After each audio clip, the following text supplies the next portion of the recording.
2,400 years. That's how long we've been arguing about a story one Greek philosopher wrote down. Either Plato was the greatest liar in history, or he knew something nobody else did. Tonight, we follow the trail from ancient Athens to modern science labs. Here's what actually happened to Atlantis. Now, if you're settling in somewhere in the States or across the pond tonight, drop your city and time zone in the comments, and if ancient mysteries are your thing, that subscribe button's right there. Okay, so picture this. You're lying there, warm blankets pulled up, maybe the glow of your phone the only light in the room. Outside, the world hums along with its cars and its sirens and its endless noise. You've got clean water whenever you want it, food in the kitchen, a roof that doesn't leak. Now hold that feeling for a second, because we're about to go somewhere very different. Athens, around 360 BC. There's an old man sitting in a garden. His name is Plato. He's about 70 years old now, which in ancient Greece basically makes him a medical miracle. Most people didn't make it past 50. But here he is, this broad-shouldered former wrestler with a name that literally means wide, sitting among the olive trees in the grove of the Academy. The Academy. That's the school he founded almost 30 years ago. Not a building, really. More like a park. A sacred grove northwest of the city walls, named after some hero called Academus, who nobody remembers anymore. There's a gymnasium there, some altars to various gods, and groups of young men who show up to argue about mathematics and justice, and whether the soul is immortal. Plato's been running this place since he was about 40, and now, in what he knows are his final years, he's writing something strange, something about a lost island. But before we get to what he wrote, you need to understand who this guy actually was, because Plato wasn't just some random philosopher scribbling stories. He was complicated, he was political, and he was, if we're being honest, probably pretty bitter about how his life had turned out. See, Plato came from money, serious money. His family was basically Athenian aristocracy. His mother's side claimed descent from Solon, the legendary lawgiver we'll get back to in a minute. His father's side supposedly traced back to the god Poseidon himself. Take that with a grain of salt, obviously. Every rich Greek family claimed some god was their great-great-grandfather, but the point is, Plato was born into the kind of wealth and political connection that should have made him a major player in Athenian politics. It didn't work out that way. When Plato was young, Athens lost the Peloponnesian War. Badly. The city that had been the crown jewel of Greek civilization got absolutely demolished by Sparta. And in the chaos that followed, Plato's own relatives took power as part of a group called the 30 Tyrants. Now, the 30 Tyrants were exactly as fun as they sound. In about 8 months they executed 1,500 Athenians without trial, confiscated property, sent people into exile, and 2 of Plato's family members were right in the middle of it.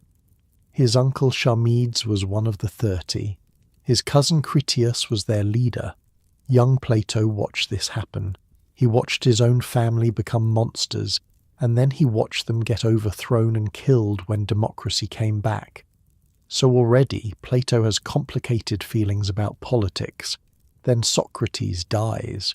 Socrates was Plato's teacher, his mentor, the guy who basically taught him how to think.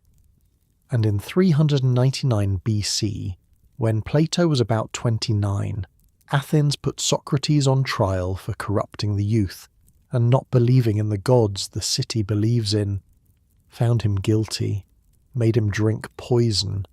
Plato was there, or close to there. He mentions in one of his writings that he was sick and couldn't attend the actual execution. Some historians think he made that up because he couldn't bear to watch. Either way, the experience broke something in him. After Socrates died, Plato left Athens. He travelled for about 12 years, Egypt, Italy, Sicily.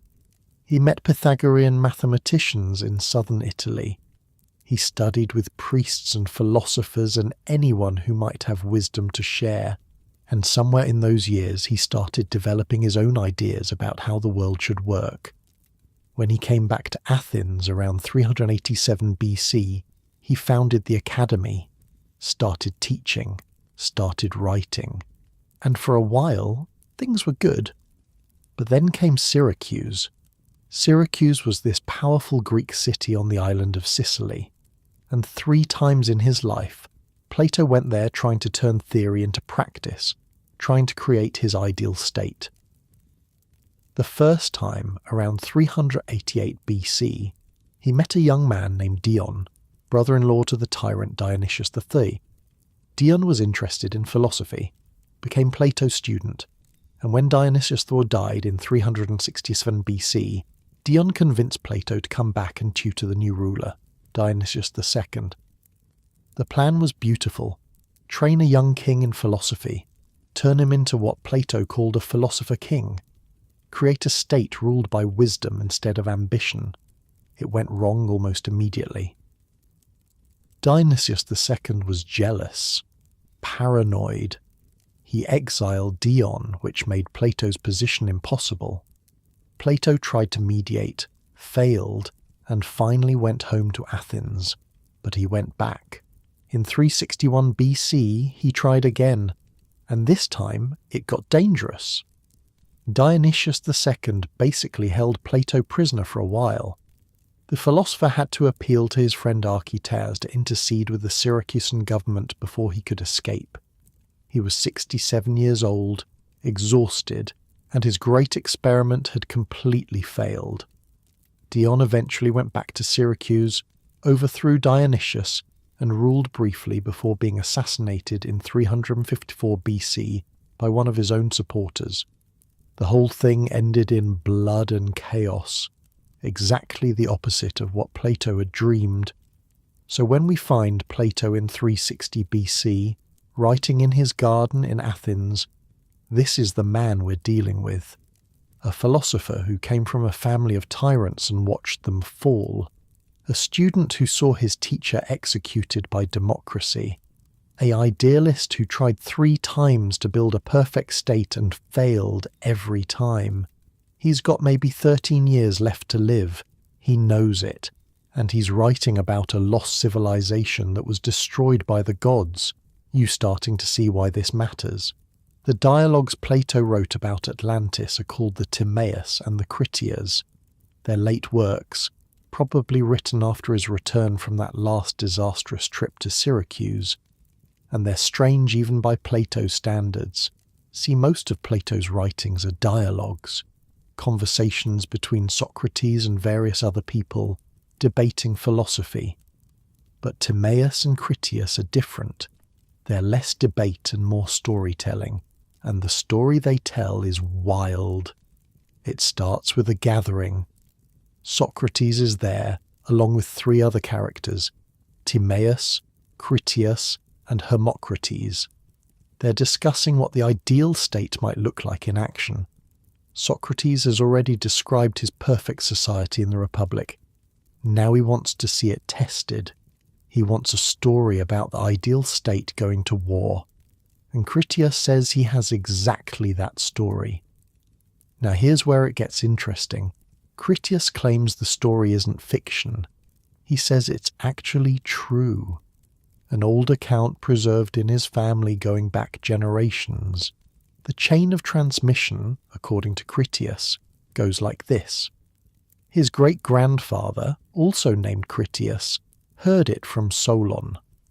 Solon was an Athenian lawgiver from about 200 years earlier, famous for creating many of Athens' foundational laws. And Solon heard it from Egyptian priests when he visited the city of Sais around 590 BC. So the story supposedly goes, Egyptian priests to Solon to the elder Critias to Plato's character Critias. And what did these Egyptian priests tell Solon? They told him that the Greeks knew nothing about real history, that their records only went back a few generations, that there had been many destructions of mankind over the millennia, many floods and fires and catastrophes, and the Greeks had forgotten them all. But Egypt remembered, because Egypt, according to these priests, had temple records going back thousands of years, written in hieroglyphics, preserved across the ages, and in those records was an account of something that happened 9,000 years before Solon's time. 9,000 years. Let that sink in for a second. Solon visited Egypt around 590 BC. Add 9,000 years to that, and you're looking at roughly 9600 BC. We're talking about the end of the last ice age, a time when sea levels were still rising from melted glaciers, a time before any civilization we have archaeological evidence for. And the priest told Solon that in this impossibly ancient era there was an island, a great island beyond the Pillars of Hercules, beyond what we now call the Strait of Gibraltar, in the Atlantic Ocean itself. The island was called Atlantis, and it was, according to these temple records, the seat of a mighty empire. Now, your head hits the pillow a little deeper. The warmth of your blanket settles around you like something protective. And you have to wonder, what was Plato actually doing here? Was he recording a genuine tradition that Solon brought back from Egypt? Some fragment of actual ancient history, distorted through oral transmission, but based on something real? Or was he making the whole thing up? Because here's what's weird. Nobody else mentions Atlantis before Plato. We have tons of Greek writings from before his time. Herodotus, the father of history, wrote extensively about Egypt and its records. He never mentions Atlantis. Thucydides, the most rigorous historian of ancient Athens, never mentions it. None of the other philosophers mention it. Just Plato. And Plato, as we've established, had reasons to tell certain kinds of stories. He was trying to teach lessons about politics and morality. He used myths and allegories all the time. His famous allegory of the cave, the ring of Gyges, the allegory of the allegory of the allegory. The guy loved good parable. So was Atlantis just another parable? His own student thought so. Aristotle, who studied at the academy for 20 years before starting his own school, apparently dismissed the Atlantis story entirely. According to later writers, Aristotle said something like, "He who invented it also destroyed it," meaning Plato made up the island and then conveniently sank it so nobody could check his homework. Pretty harsh coming from your own student. But here's the thing. Aristotle never explains why he thought Plato invented it, and other ancient writers weren't so sure. A philosopher named Cranta, who studied at the academy after Plato's death, supposedly went to Egypt and claimed he found evidence supporting the story. His work is lost, so we only know about this second hand. But clearly there was debate from the very beginning, and maybe that's exactly what Plato wanted. Because let's look at what purpose the Atlantis story serves in his dialogues.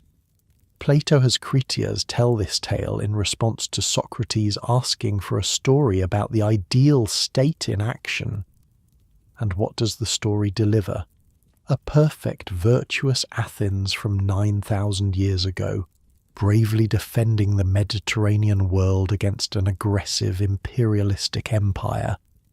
The ancient Athenians in this story are everything Plato's Republic says a state should be. They're virtuous, they're well-ordered, they've got the right balance of classes doing their proper jobs, and they defeat this massive military power through courage and discipline. Meanwhile, Atlantis started out good. The early Atlanteans were wise and virtuous because they were descended from Poseidon himself. But over time, As the divine blood got diluted through marriages with mortals, they became corrupt. They got greedy. They built enormous palaces and harbours and war machines. They accumulated wealth and power until they forgot what actually mattered. Sound familiar? Because that's exactly what Plato thought had happened to Athens in his own time. The city that once defended Greece against Persian invasion had become an aggressive empire itself. It had grown wealthy, arrogant, overreaching, and it had paid for that arrogance with defeat in the Peloponnesian War. Atlantis was a mirror, not of some lost prehistoric civilization maybe, but of Athens itself, of what happens when a society forgets virtue and chases power, and when Zeus sees that Atlantis has become corrupt, he gathers the gods to pass judgment. That's where the Critias dialogue cuts off, actually. Right before Zeus speaks, the text is incomplete. We never get the final destruction. Some scholars think Plato died before finishing it. He passed away in 348 or 347 BC, and we know his final work, The Laws, was still being edited when he died. Maybe he never got to the spectacular ending, or maybe he didn't need to. Maybe the message was already clear. Great civilizations fall when they lose their virtue. You can have all the wealth and military power in the world, and it means nothing if you've forgotten what actually matters. That's a lesson from a man who watched his own family become tyrants, who saw his teacher executed, who tried 3 times to build something better and failed every time. But here's where it gets complicated. Because even if Plato invented Atlantis as an allegory, he put very specific details in there.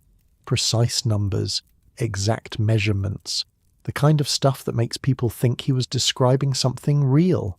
And those details, they're bonkers. Next, we're going to actually walk through what Plato described. The concentric rings of water and land, the massive harbours, the walls covered in gleaming metal, the temple with a golden statue of Poseidon that reached to the ceiling. Because once you hear what this place supposedly looked like, you'll understand why people have been searching for it ever since. Your eyes might be getting a little heavier now. That's okay. Let them. We've got all night for this one. But let's pause for a second and really picture what Athens was like in 360 BC. Because understanding where Plato was writing from matters as much as what he was writing about. The city itself was smaller than you might imagine. Maybe 250,000 people in all of Attica, the region around Athens. The Acropolis rose above everything, crowned by the Parthenon, which was already over 100 years old by Plato's time. Limestone dust from the quarries, the smell of olive oil everywhere, because olives were basically the Athenian economy. The agora, the central marketplace, where philosophers and merchants and politicians all mixed together in the Mediterranean heat. Athens had central drainage, public fountains, temples everywhere. By ancient standards, it was a marvel. But it wasn't what it used to be. See, before the Peloponnesian War, Athens had been the centre of the Greek world. The Delian League, which started as an alliance against Persia, had basically become an Athenian empire. Tribute flowed in from subject cities. The Parthenon was built with that tribute money. So were the festivals, the fleet, the whole Golden Age. Then Sparta broke them. 27 years of war. Plague that killed maybe a quarter of the population, including Pericles, the great statesman. The disastrous Sicilian expedition in 415 BC, where Athens sent a massive invasion force to conquer Syracuse and lost almost everything. 40,000 men dead or enslaved. 200 ships destroyed. By 404 BC, Athens had surrendered. The great walls were torn down. The fleet was reduced to 12 ships. the Spartans installed the 30 tyrants.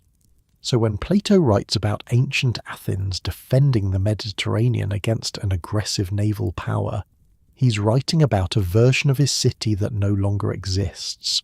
A golden age before the fall, before everything went wrong. And when he writes about Atlantis growing wealthy and corrupt and overreaching, he's writing about what Athens became in the years before its defeat. The parallel is almost too obvious. You can imagine him there in his garden, this old man who'd seen everything fall apart. His family destroyed by politics, his teacher murdered by the democracy, his attempts to build something better crushed in Syracuse. And he's writing a story about how great civilizations die. Not from external enemies necessarily. The ancient Athenians beat Atlantis, but from internal rot, from losing track of what matters, from letting greed and ambition replace wisdom and virtue. Maybe that's the real message. Not that there was literally an island out in the Atlantic that sank beneath the waves, but that every society carries within itself the seeds of its own destruction. Heavy thoughts for a bedtime story, I know. Your breathing might be slowing down a little now. The weight of the day settling out of your muscles. That's fine. That's good, actually, because we're just getting started. Plato kept writing, and the story he told about that lost island, whether he invented it or not, would echo through the next 2,400 years of human history. It would inspire explorers and madmen, scientists and con artists. It would be used to justify colonialism and escape from reality. It would appear in movies and comic books and fever dreams, all because one old man sitting in a garden in Athens decided to tell a story about what happens when civilizations forget their purpose. The olive trees rustled overhead.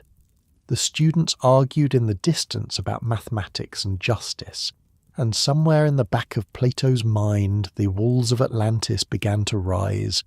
The golden walls, the silver temple, the statue of Poseidon driving his 6-winged horses toward the ceiling. We're going there next. For now, let your eyes rest if they want to. We've got time. All the time in the world, really. Atlantis isn't going anywhere. It already sank.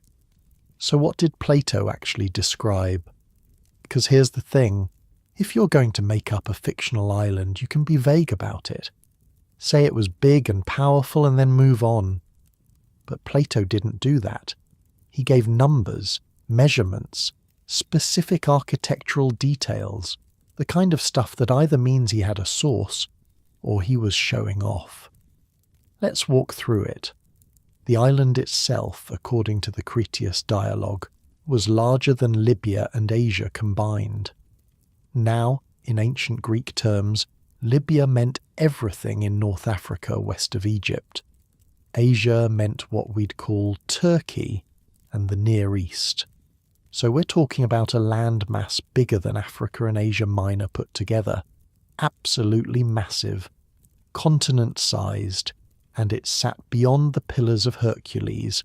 That's the Strait of Gibraltar, the narrow passage where the Mediterranean opens into the Atlantic Ocean. To the Greeks, that was basically the edge of the world. Ships didn't go much further.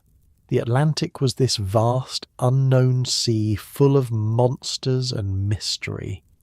So Plato's placing this empire out there, beyond everything anyone knew, beyond verification. Convenient? Maybe. Or maybe that's where the original story said it was. Now, the capital city. This is where it gets wild.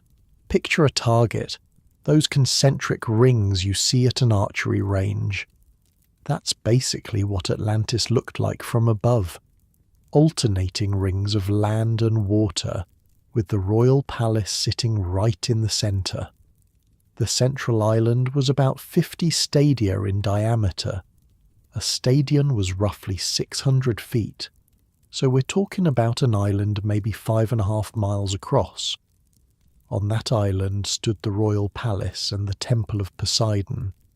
Around that central island, a ring of water, then a ring of land, then another ring of water, then another ring of land, then the outermost ring of water, which connected to the sea and served as the main harbour. Each ring of land was protected by walls. And here's where Plato starts throwing around materials that make you raise an eyebrow. The outer wall was covered in brass, polished brass, catching the sunlight. The middle wall was coated in tin, gleaming silver white, and the innermost wall, the one protecting the royal compound, that was covered in orichalcum. Orichalcum. This word shows up in ancient texts here and there, but nobody really knows what it was. Plato describes it as a metal that sparkled like fire, second in value only to gold. Some historians think it was a gold-copper alloy, like a very pure form of bronze. Others think it was completely made up. Either way, picture those walls at sunset. Brass, tin, and this mysterious fire-coloured metal, all reflecting the light across the harbour. Ships coming in from the sea would see this blazing fortress rising from the water, like something out of a dream or a nightmare, depending on your politics. The harbour itself could hold over 1,000 ships, merchant vessels, warships, everything. There were dockyards carved into the rock, covered roofs to protect the boats from weather. The whole thing was basically ancient military-industrial complex, but with better aesthetics.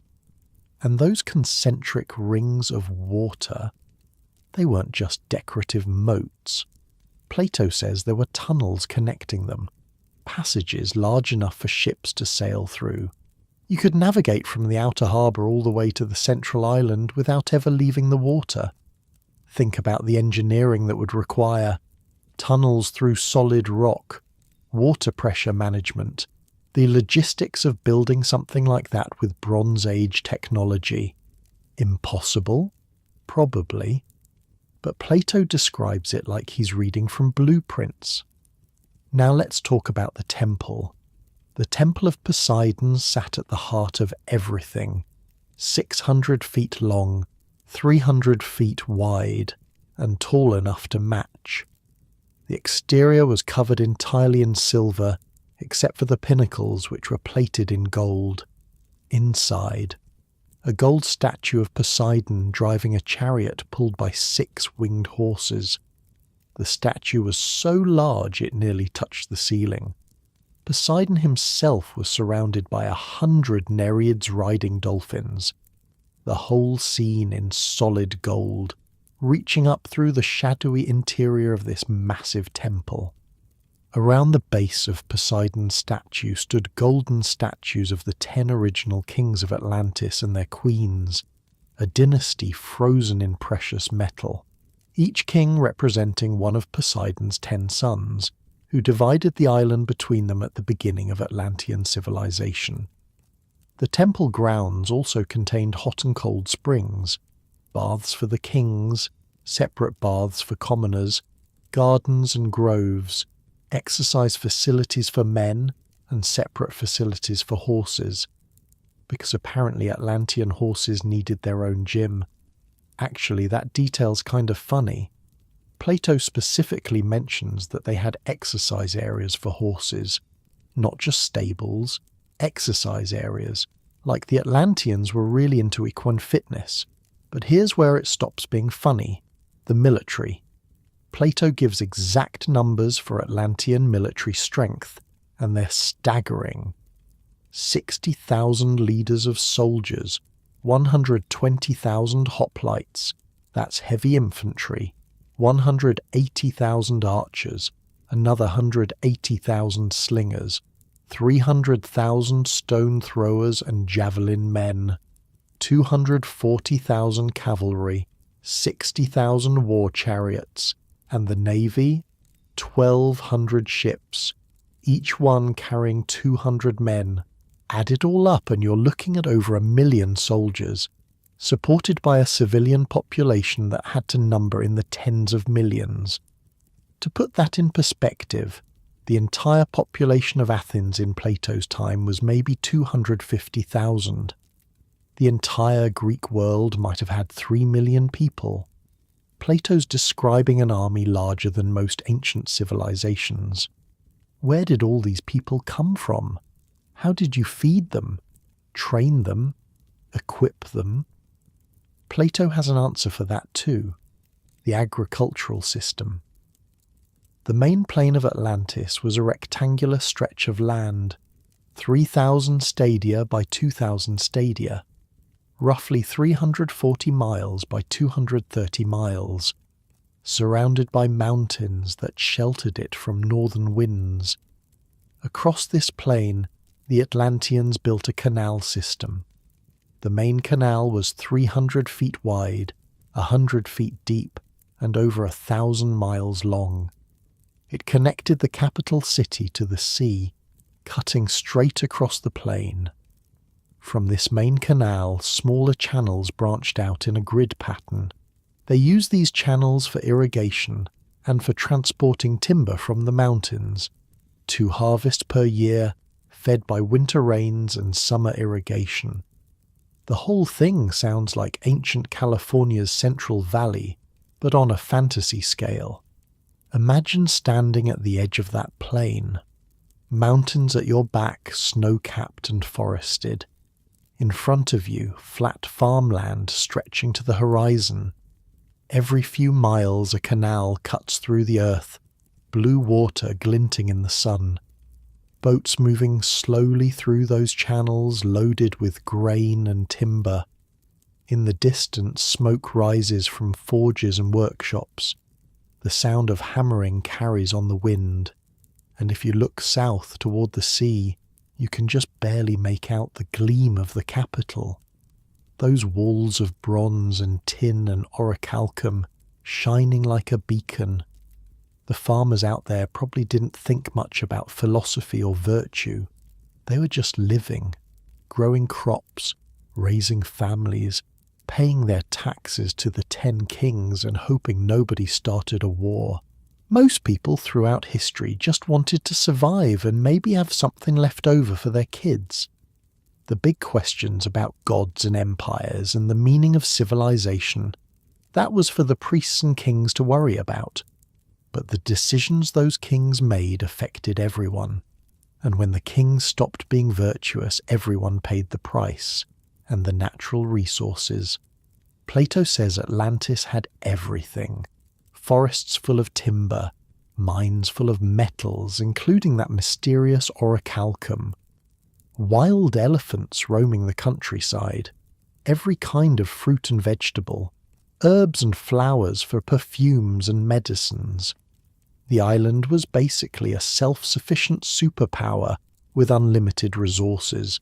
You're starting to see why this story captured people's imaginations. Because if you're lying in bed right now and you close your eyes, you can almost see it. The golden walls catching the sunset, the ships filling the harbour, the smoke from the forges where they worked the orichalcum, the elephants moving through forests that don't exist anymore. It's vivid, specific, detailed in a way that makes you want to believe it. But here's the philosophical core that Plato cared about: the decline. See, the early Atlanteans weren't power-hungry conquerors. According to the story, they were virtuous, wise. They despised everything except excellence, and saw their enormous wealth as kind of a burden rather than a blessing. Why? Because they were part god. Poseidon had founded their line by falling in love with a mortal woman named Cleito. He built that whole concentric ring system to protect her, actually. The alternating bands of water and land were like a fortress of love, and their descendants, the kings of Atlantis, inherited some of that divine nature. As long as the divine blood was strong, the Atlanteans governed well. They treated each other fairly. They didn't obsess over gold and power. They maintained the virtues that Plato valued: wisdom, courage, temperance, justice. The 10 kings would gather every 5th and 6th year, alternating in the Temple of Poseidon. They deliberate on matters affecting the whole island, judge disputes, renew their sacred oaths, and here's a detail that's kind of metal. Before they made any major decisions, they'd release bulls into the temple grounds, no weapons allowed. The kings would hunt these bulls with staves and nooses, capture one, and sacrifice it over a pillar inscribed with Poseidon's laws. Then they'd fill a bowl with wine, drop in a clot of the bull's blood, and each king would drink from it before swearing their oaths. Blood oaths by firelight in a golden temple. Plato could write a scene. The laws themselves were interesting. Inscribed on that pillar of orichalcum passed down from Poseidon himself, the most important one: the kings could never make war on each other. They were bound together, these 10 royal houses, brothers descended from the same divine father. If any king violated the laws, the other 9 were supposed to unite and punish him. But they couldn't kill a fellow king without the majority agreeing. It was basically an ancient UN Security Council, but with more bull blood and less bureaucracy. And for a long time, it worked. The Atlantean economy hummed along. Trade ships sailed in and out of that massive harbour, bringing goods from across the known world. The people lived well. Not just the kings, but ordinary citizens. They had public baths, remember? Hot and cold running water. Entertainment. Gardens. Things that most people in the ancient world couldn't dream of. If you'd been born there, during the good centuries, you probably would have thought you were living in paradise. Wake up with the Mediterranean sun coming through your window. Walk down streets paved with stone. Buy food at the market without worrying about famine. Watch your kids learn to read and write in schools that actually existed. The basics of survival that people everywhere else struggled with, the Atlanteans had solved them. But that was the problem.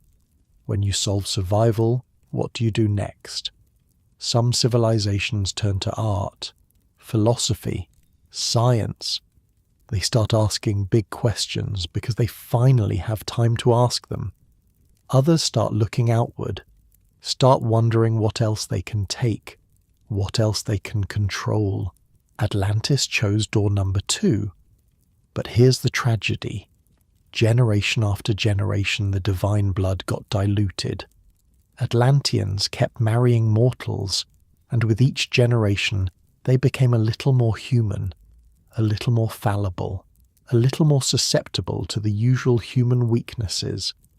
Eventually, they looked around at all their wealth and power and started to actually want it, started to see it as the point rather than a side effect. They got greedy, ambitious. They began expanding their empire, conquering territories in Europe and Africa. To anyone with eyes to see, Plato writes, they became ugly. The divine portion had faded out of them, leaving only mortal nature. But to themselves, they looked better than ever. More glorious, more powerful. That's a brutal line if you think about it. They became ugly, but couldn't see it themselves. And Zeus noticed.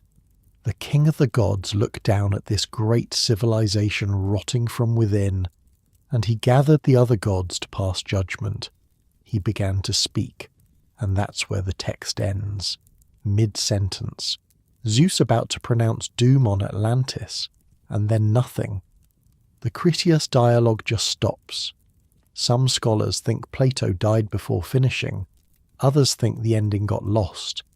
A few think he intentionally left it incomplete because the audience already knew what was coming. Because everyone knew. Atlantis sank. That's the whole point of the story. In a single day and night, earthquakes and floods swallowed the island. The greatest civilization the world had ever known vanished beneath the waves. The ocean where it once stood became impassable, choked with mud and debris. Gone. And ancient Athens, the virtuous city that defeated Atlantis before the catastrophe, the perfect state that Socrates wanted to hear about, it got destroyed too. Not by the gods, by the same earthquakes and floods. The same cataclysm that sank Atlantis also wiped out the ancient Athenians. That's why there were no Greek records of the war according to the story. Everyone who remembered it died. Only Egypt, protected by the Nile, preserved the memory, so both civilizations vanished. The corrupt and the virtuous, the conquerors and the defenders, makes you wonder what Plato was really trying to say. Your eyelids might be getting heavier. That's okay. Let them close if they want. Picture the waters rising, the golden walls sliding beneath the surface, the temple of Poseidon filling with salt water as the statue of the god disappeared into darkness.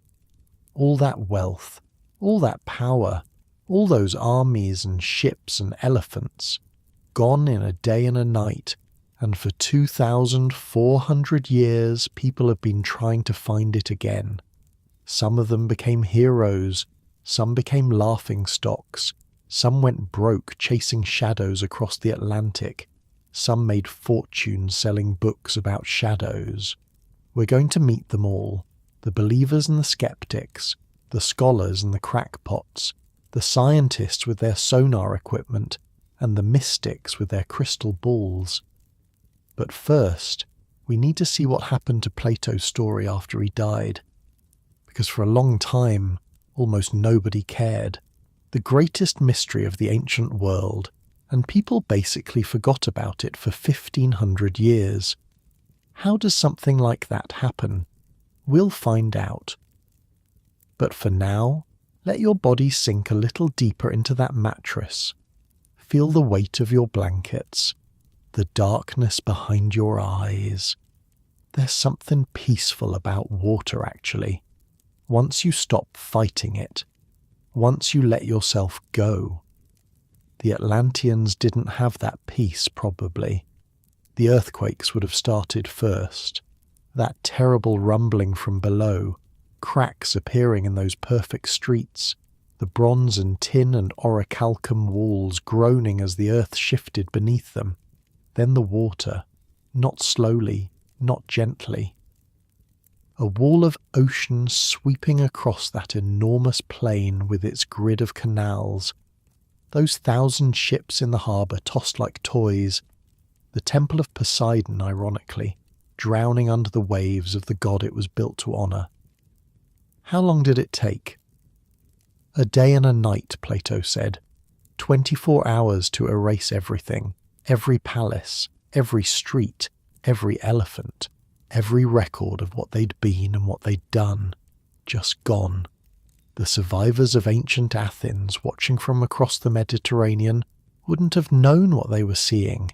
A distant storm, maybe. Strange waves. And then the Atlantean ships stopped coming. The trade routes went quiet, and eventually the earthquakes reached them too. Both civilizations snuffed out in the same catastrophe. And here's the really haunting part. According to Plato, the sea where Atlantis sank became impassable, choked with mud and debris. For centuries after, sailors couldn't cross it. That's why nobody found the ruins. That's why the Greeks forgot. That's why only Egypt, far up the Nile and protected from the sea, kept any memory of what had happened. Convenient explanation? Sure. But you have to admit it's complete. Plato thought of everything. Why there's no evidence. Why nobody remembered. Why the story had to come from Egypt instead of Greek sources. Either he was covering his tracks brilliantly, or he was telling a story he believed was true. We may never know which, but the people who came after him had opinions, strong ones. Atlantis is down there somewhere. In the deep water, in the mud and the silence. We've got all night to look for it. Plato died around 348 BC. They buried him in his garden at the Academy, the same grove of olive trees where he'd spent his final years writing about lost civilizations and ideal states. His nephew Speusippus took over the school. The students kept arguing about mathematics and justice. Life went on, and for a while, people talked about Atlantis. Not much, not everywhere. But in the philosophical circles around Athens, Plato's strange story got discussed, debated, picked apart. The biggest critic was someone who knew Plato better than almost anyone, Aristotle. Now, Aristotle had studied at the Academy for 20 years, showed up when he was 17, stayed until Plato died. That's a long time to sit at someone's feet, learning their ideas, watching them write. By the time Plato passed, Aristotle probably knew his teacher's habits better than anyone alive, and Aristotle didn't buy it. According to later writers, Aristotle dismissed the Atlantis story with a kind of dry humour. He supposedly said something like, "He who invented it also destroyed it," meaning Plato made up the island and then conveniently sank it underwater where nobody could check. It's a good burn, honestly. The ancient equivalent of Pix or it didn't happen. But here's what's interesting. Aristotle never explained why he thought Plato invented it. He didn't write a detailed rebuttal, didn't point to inconsistencies or historical impossibilities. He just waved it off. Which leaves us guessing. Did Aristotle know something we don't? Did Plato confide in him once, late at night in the Academy gardens, that the whole thing was made up? Or was Aristotle just being his usual skeptical self, dismissing anything that smelled like mythology? We'll never know. Aristotle's comment survives only in fragments quoted by other writers centuries later. The context is gone. The tone is gone. All we have is that one cutting remark. But Aristotle's skepticism carried weight. He was, after all, Aristotle, the man who would tutor Alexander the Great, the founder of logic as we know it, the guy whose ideas dominated Western thought for nearly 2,000 years. When Aristotle said something was fake, people listened. Not everyone, though. There was a philosopher named Cranta who took the opposite view. He studied at the Academy after Plato's death, under Xenocrates, and according to later sources, Cranta actually investigated the Atlantis story. He supposedly went to Egypt, talked to priests at Sais, and claimed he found evidence supporting Plato's account. Columns inscribed with ancient records that matched what Plato described. Sounds exciting, right? Finally, some proof. Except, Cranta's work is lost. Completely gone. We only know about his investigation because other writers mentioned it centuries afterward. And those writers were quoting from memory, or quoting people who were quoting from memory. It's like a game of telephone stretching across 500 years. Did Cranta really go to Egypt? Did he really find inscribed columns? Or did someone make that up later to support their own beliefs about Atlantis? Nobody knows. The sources we'd need to check are buried under 2,000 years of history, lost in fires, floods, and the general chaos of empires rising and falling. The Library of Alexandria, which might have held Cranta's original work, got burned multiple times across several centuries. Each fire took more irreplaceable texts with it. So we're stuck with rumours and fragments. And here's what's weird. After that initial flurry of debate in the decades following Plato's death, interest in Atlantis just kind of faded. Think about that for a second. You've got this incredible story about a lost civilization with golden temples and a 1,000,000-man army. A civilization that supposedly ruled half the Mediterranean before being destroyed by the gods themselves. That should have been the ancient equivalent of a blockbuster movie franchise. but nobody wrote sequels. The great historians of antiquity barely mentioned it. Herodotus had died before Plato wrote the dialogues, so he couldn't have commented. But Thucydides, Xenophon, Polybius, Livy, all these major historians writing in the centuries after Plato, none of them devoted serious attention to Atlantis. Why not? Part of it was probably Aristotle's influence. If the most respected philosopher of the age said Plato made it up, that would have discouraged investigation. Why waste time chasing a fiction? Part of it might have been the story's structure. Remember, Plato's Atlantis narrative wasn't a standalone adventure tale. It was nested inside philosophical dialogues, wrapped in layers of Critias heard from his grandfather, who heard from Solon, who heard from Egyptian priests. That's a lot of steps between the reader and the action. If you wanted adventure stories, there were better options. The Iliad, the Odyssey, Tales of Heracles. Nobody needed to dig through Plato's philosophy lectures to find exciting content. And part of it might have been what was happening in the real world. Because the centuries after Plato's death were not calm. Alexander the Great conquered everything from Greece to India, then died young and left his empire to tear itself apart. His generals carved up the known world like a birthday cake. Wars everywhere, new kingdoms rising and falling, entire cultures getting absorbed into the Hellenistic melting pot. Then Rome showed up. The Romans didn't have much use for Greek speculative philosophy. They were practical people, engineers and lawyers and soldiers. When they encountered Greek culture, they borrowed what was useful, architecture and art and rhetoric, and left behind what wasn't. Plato's ideas about ideal states and the immortality of the soul, those got picked up, heavily influenced later thinkers. Plato's story about a lost island beyond Gibraltar? Meh, not very practical.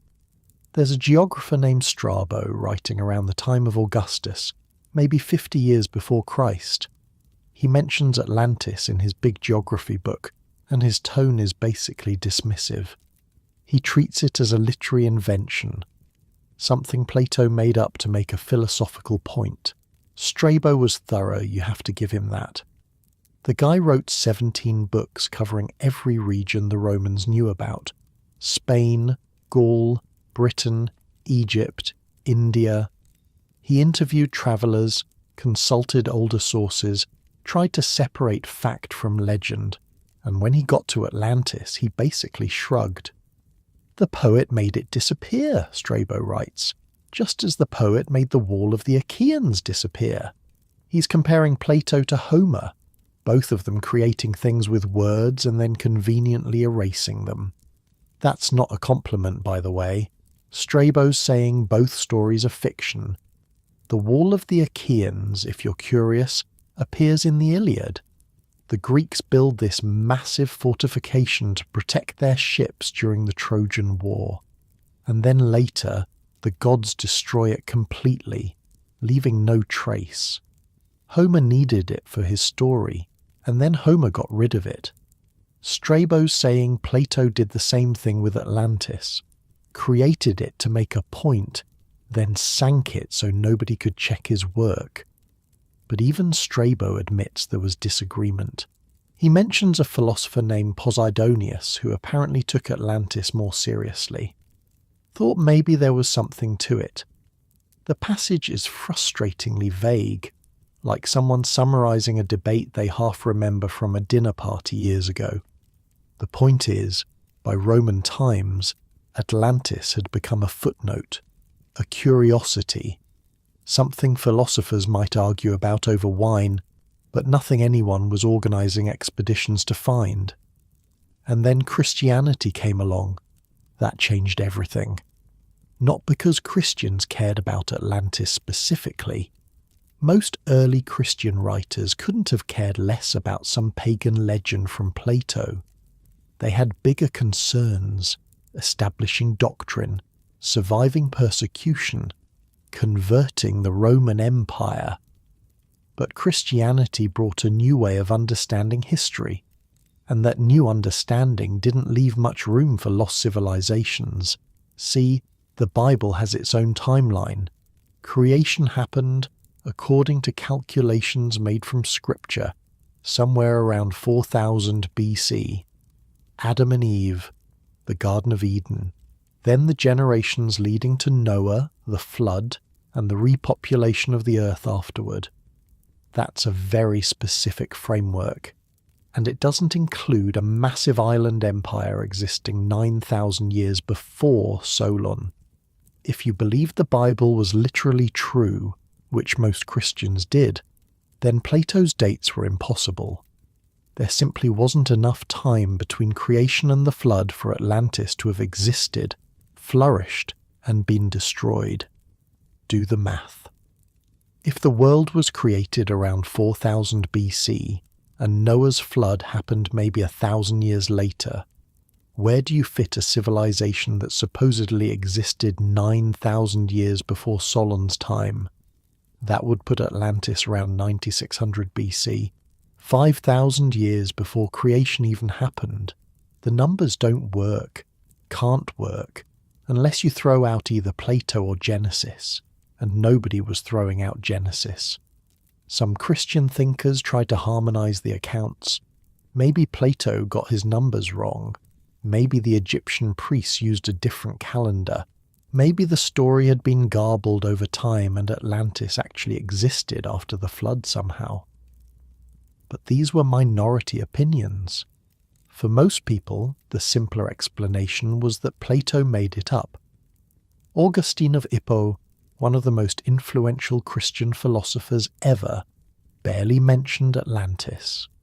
He acknowledged Plato's ideas about the soul and the good, worked them into Christian theology, but the island story, not interested. When your main concern is salvation and the afterlife, ancient geographical mysteries don't seem very important. And then the Western Roman Empire fell. That's around 476 AD. The last emperor gets deposed by a Germanic chieftain. The machinery of Roman civilization starts grinding to a halt. Cities shrink. Trade collapses. The complex networks that had kept books circulating and scholars arguing begin to fray. We call it the Dark Ages, though historians hate that term now. Nothing was completely dark. Monasteries kept learning alive. The Byzantine Empire in the East continued for another 1,000 years. Islamic scholars would soon begin preserving and translating Greek texts. But in Western Europe, things got rough. Picture a monastery in Ireland, maybe the 7th century. Stone walls, cold rain outside. A monk hunched over a desk, copying a manuscript by candlelight. His fingers are stiff. The ink keeps thickening in the cold. He's copying a text he barely understands, in a language that's not his own, because his abbot told him to. That's how knowledge survived. One cold monk at a time. The great libraries of Rome were gone. The public education system, such as it was, had collapsed with the empire. If you wanted to read Plato, you had to find a monastery that owned a copy, convince them to let you in, and hope the text hadn't rotted away or been scraped off for reuse. Books were expensive. Parchment came from animal skins. A single Bible might require the hides of 200 sheep. When writing material cost that much, you don't waste it on pagan legends about sunken islands. The kind of leisurely philosophical debate that Plato's Academy had enjoyed became a luxury nobody could afford. People were too busy surviving, Vikings raiding from the north, plague sweeping through populations, feudal lords fighting over scraps of land, and the books started disappearing. Not all at once, not deliberately usually. Just the slow erosion of time. Manuscripts rotted in damp monasteries. Fires took out collections. Parchment got scraped clean and reused for new texts because fresh writing material was expensive. Plato's dialogues were lucky in some ways. They were important enough that copies kept getting made, but only certain dialogues. The Republic, the Symposium, works that seemed relevant to medieval Christian concerns. The Timaeus, which contains the main Atlantis description, actually survived in partial Latin translation.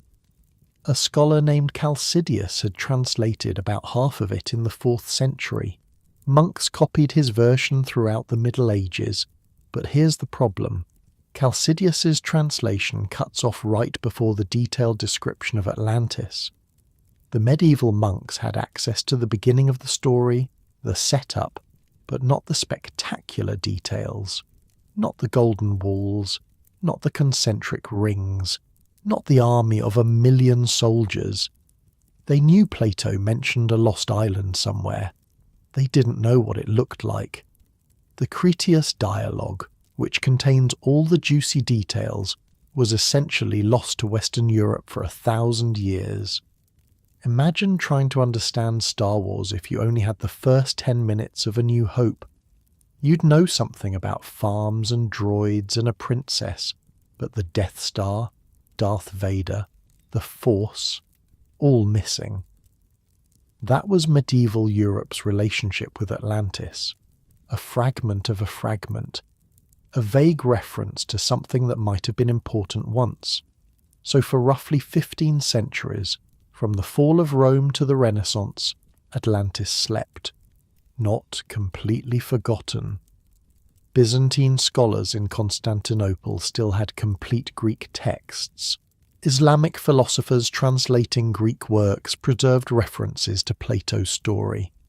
Here and there, someone would mention the Lost Island in passing. In Baghdad, during the Islamic Golden Age, scholars were translating everything they could get their hands on. Aristotle, Plato, Galen, Euclid. The House of Wisdom became maybe the greatest centre of learning on earth. They had Plato's works. They knew about Atlantis. But the Arab scholars were more interested in Plato's metaphysics than his geography. The story of a lost island didn't fit their intellectual project. They were trying to reconcile Greek philosophy with Islamic theology, not hunt for sunken cities.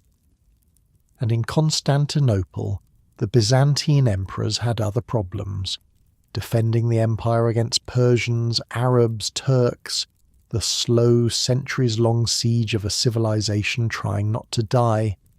They preserved the old books, sure, but reading them for pleasure, that was for better times. So nobody was searching for it. Nobody was writing books about where it might have been. The great mystery of the ancient world had become background noise. Your eyes might be getting heavy now. The room probably feels softer, darker at the edges. That's okay. Atlantis was sleeping too, under the waves, under the centuries, under layers of history and forgetting. A story waiting for someone to remember it. And eventually someone did. The Renaissance was coming. Scholars in Italy would start hunting down ancient manuscripts. Ships would begin sailing beyond the Pillars of Hercules into the Atlantic Ocean itself. Explorers would find lands that nobody in Europe knew existed. And when they did, they'd remember that strange story from Plato. The island beyond Gibraltar, the mighty civilization that vanished. Was this it? Were these new lands the remnants of what was lost? The search was about to begin again. But for now, in the quiet centuries after Rome's fall, Atlantis rested. The golden temple filled with silt. The concentric rings collapsed into sediment. The orichalcum walls, if they ever existed, corroded in the salt and the darkness. And above the water, generations lived and died without knowing what might lie beneath. Some mysteries need time, need the world to catch up to them. Atlantis had plenty of time. So do you. Let your breathing slow. Let the darkness gather around the edges of your thoughts. We'll pick up the story when Europe woke up and started looking for lost things again. There's more. There's always more. But for now, just rest. Constantinople fell on a Tuesday, May 29th, 1453. Ottoman cannons had been pounding the walls for weeks. The biggest of them, a monster built by a Hungarian engineer, could fire stone balls weighing over half a ton. Each shot took hours to prepare, but when it hit, sections of wall simply vanished. The last Byzantine emperor, Constantine VII, could see how it would end. His city had survived sieges before, Arab sieges, Bulgarian sieges, even won by his own ancestors during the Fourth Crusade. But this time was different. The Ottomans had everything: numbers, artillery, a sultan who was young and ambitious and absolutely determined to take the city. Constantine died fighting in the streets. His body was never positively identified. Some legends say he was buried where he fell. Others say the Ottomans displayed his head. The truth got lost in the chaos, and with him died the last direct connection to ancient Rome. But here's the thing about endings. They're usually beginnings too. As the city fell, scholars grabbed what they could and ran. Manuscripts, scrolls, books that had been sitting in Byzantine libraries for 1,000 years. They loaded them onto ships and headed west toward Italy, where rich merchants might pay good money for ancient wisdom. Among those manuscripts were complete copies of Plato's dialogues. The whole thing. Not just the bits that medieval monks had preserved. Not just the Republic and a chopped-up version of the Timaeus. Everything, including the Critias, with its detailed description of golden walls and concentric rings and orichalcum that sparkled like fire. For the first time in over a millennium, Western Europeans could read exactly what Plato had written about Atlantis. And this happened right when Europe was waking up. The Renaissance was in full swing. Italian cities were getting rich on trade. Bankers and merchants were spending money on art, architecture, and ancient knowledge. There was this hunger for the classical world, for anything connected to Greece and Rome. Being educated meant knowing the old texts. Enter Cosimo de' Medici. Cosimo was one of the richest men in Europe, ran the Medici Bank out of Florence, basically controlled the city without holding any official title, and he had a hobby that would change history. He collected books, not just any books, Greek manuscripts. The older and rarer the better. He hired agents to scour the Mediterranean for texts. When Byzantine refugees showed up with ancient scrolls, Cosimo bought them. He was building a library that would eventually become one of the greatest in the world. And in 1462, one of those Greek refugees brought him something special, a complete copy of the works of Plato. Cosimo was old by then, sick. He knew he didn't have long to live, but he wanted to read Plato before he died. Not in fragmented Latin translations, in the original Greek, or as close as he could get. Problem was, Cosimo's Greek wasn't great, so he hired a translator, a young scholar named Marsilio Ficino. Ficino was perfect for the job, brilliant linguist, deeply interested in philosophy, and absolutely devoted to the Medici family, who were paying his bills. Cosimo set him up in a villa outside Florence and told him to translate everything. Everything. The Republic, the Symposium, the Phaedo with its arguments for the immortality of the soul, the Laws with its blueprint for an ideal society, and yes, the Timaeus and the Critias, with their strange tale of a lost civilization. Ficino didn't just translate. He added commentaries, explanations. He tried to show how Platonic philosophy could harmonize with Christianity, how the ancient wisdom of Greece pointed toward the same truths that Scripture revealed. This was his life's work, Not just putting Greek words into Latin, but building a bridge between two worldviews, making Plato safe for Christian readers, making Christianity richer by connecting it to classical thought. The Atlantis story, honestly, wasn't his main concern.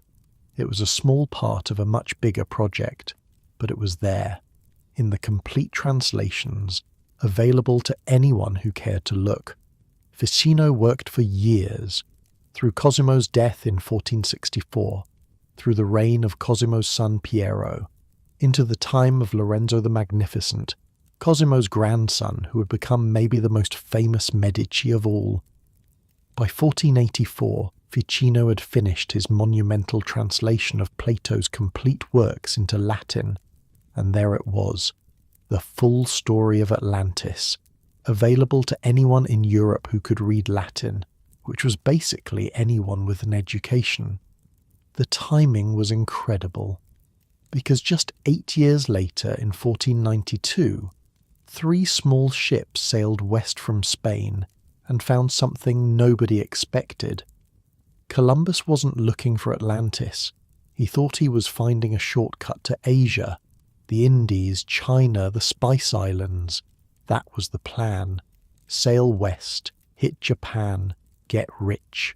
Instead, he bumped into the Caribbean, and everything got very confusing very fast. Columbus went to his grave thinking he'd reached Asia. He called the natives Indians because he thought he was near India. But other people started wondering. The geography didn't match. The people didn't match. The plants and animals were all wrong. What had Columbus actually found? By the early 1500s, it was becoming clear that this wasn't Asia at all. This was something else entirely. A landmass nobody in Europe had known about. Whole civilizations living there. Millions of people. And some of those people had built cities. When Hernán Cortés marched into the Aztec capital of Tenochtitlan in 1519, his soldiers couldn't believe what they were seeing. A city built on islands in a lake, causeways connecting the islands to the mainland, massive pyramids, markets bigger than anything in Spain. Bernal Diaz del Castillo, one of Cortés's soldiers, wrote about that first sight years later. He said it was like something out of a dream, or like the enchanted things they read about in Amadis, a popular romance novel of the time. The soldiers had expected savages, primitive people living in huts. That's what the Spanish had found in the Caribbean. But this was something else entirely. The great temple rose over 100 feet into the air. Twin shrines at the top, one for the rain god, one for the war god. Blood still stained the steps from recent sacrifices. The whole structure was painted in bright colours, blue and red and white, visible from miles away. Around the temple, the city sprawled across the islands, stone buildings everywhere, flat roofs where families gathered in the evenings, streets so clean that Diaz commented on it, because European cities at the time were basically open sewers. The population was probably over 200,000. That made it one of the largest cities on Earth at the time, bigger than London, bigger than Paris, bigger than most European capitals, and it had canals everywhere. Because the whole city was built on water. You got around by boat as much as by foot. Thousands of canoes moved through the waterways every day, carrying people and goods to the central market. The architecture was stone. The temples were covered in painted stucco. There was a zoo with animals from across the empire, a botanical garden with medicinal plants arranged by type. Aqueducts brought fresh water from springs on the mainland because the lake water was too salty to drink. 2 separate aqueducts, actually, so one could be cleaned while the other kept flowing. That's the kind of infrastructure planning that Rome had done 1,000 years earlier. And the market. Oh, the market! Diaz says 60,000 people visited the main market daily. 60,000. You could buy anything there. Cacao beans, jaguar skins, live turkeys, obsidian blades, cloth of every colour, pottery, jewellery, slaves. Each type of goods had its own section, organised, regulated. Officials walking around to settle disputes and check the quality of merchandise. It was more orderly than any European market of the time. Sound familiar? Educated Spaniards who'd read their Ficino started making connections. An advanced civilization on islands in the west. Elaborate water systems. Massive temples. Wealth beyond European imagination. Could this be it? Could the Americas be what remained of Atlantis? Francisco López de Gomara published his General History of the Indies in 1552, and he said it straight out. Columbus, he wrote, had found the lands that Plato described.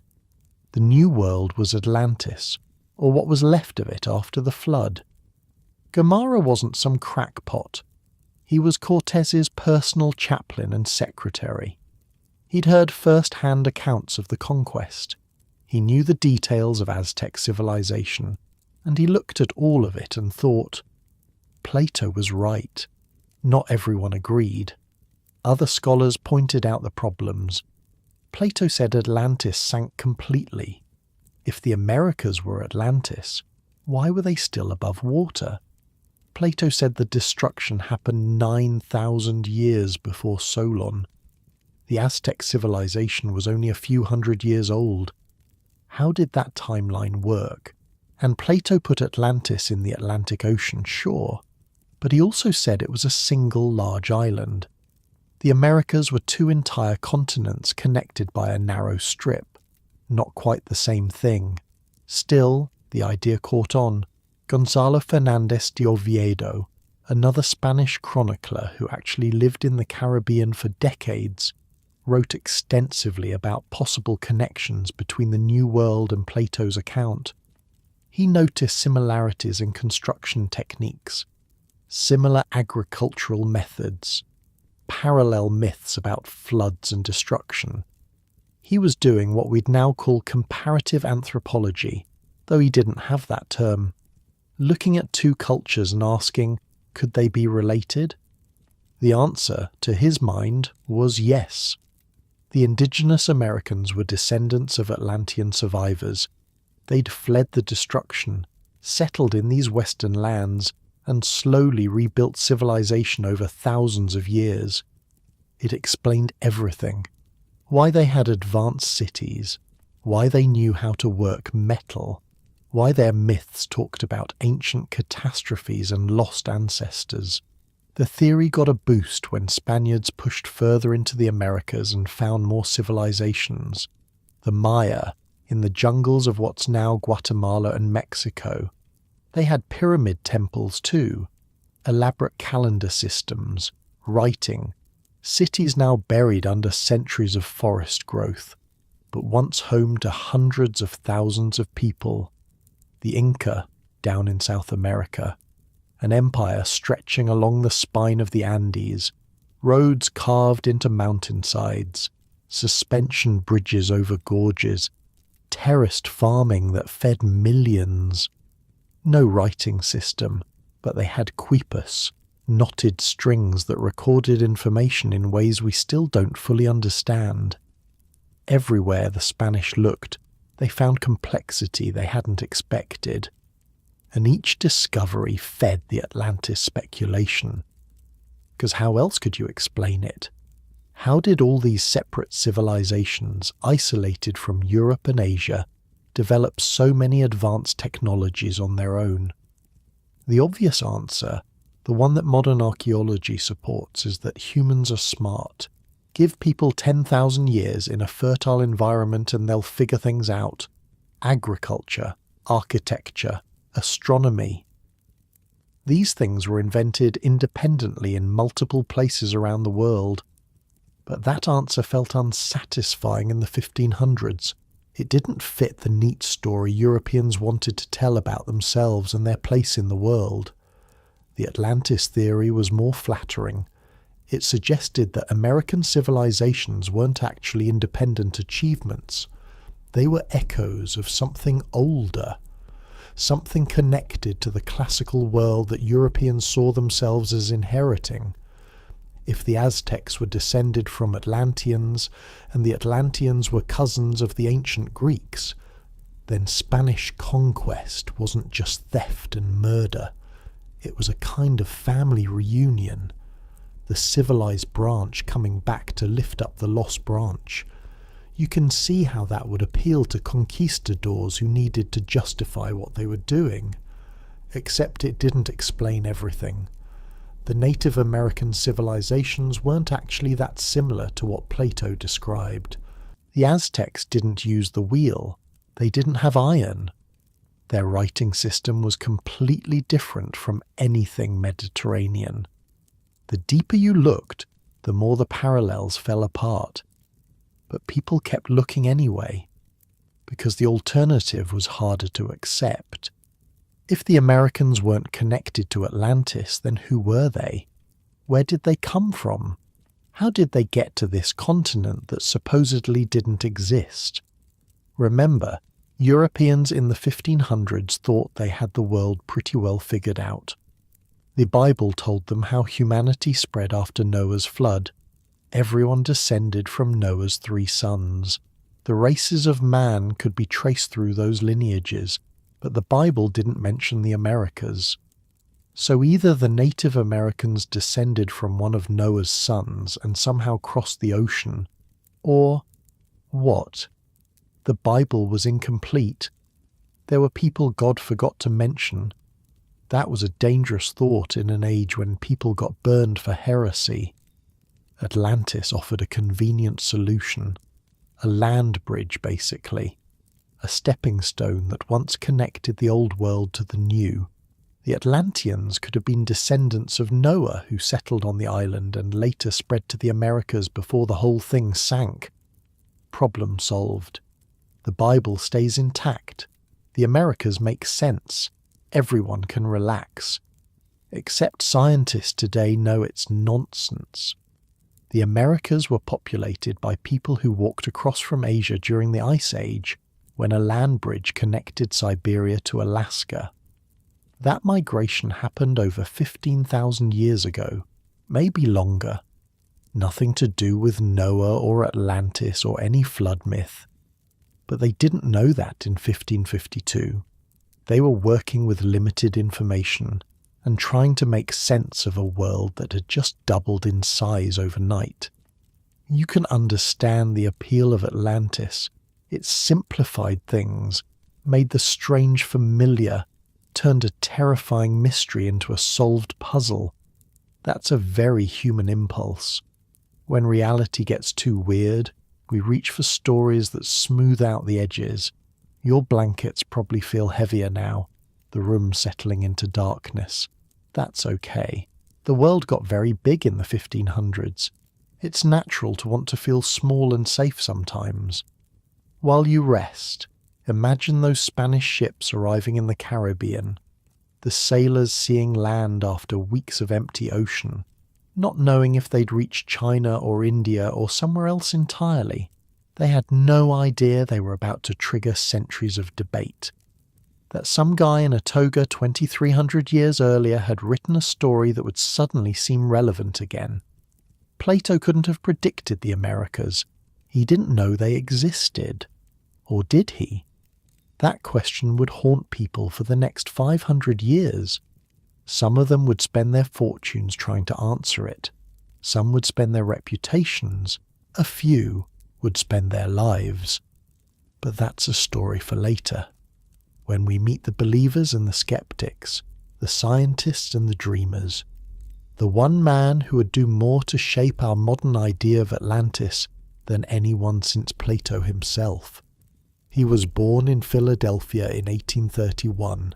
He'd become a congressman, a farmer, a writer. He'd fail at almost everything he tried, and then he'd write a book that changed everything.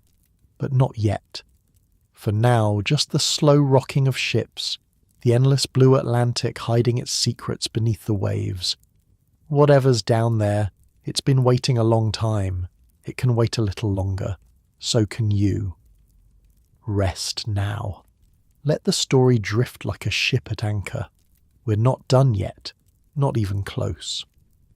For the next 2 centuries, people went a little nuts with Atlantis, not in a bad way necessarily, more like enthusiastic. The Renaissance had cracked open the ancient texts. The age of exploration had revealed that the world was bigger and stranger than anyone imagined. And now scholars across Europe started asking, okay, but where exactly was this place?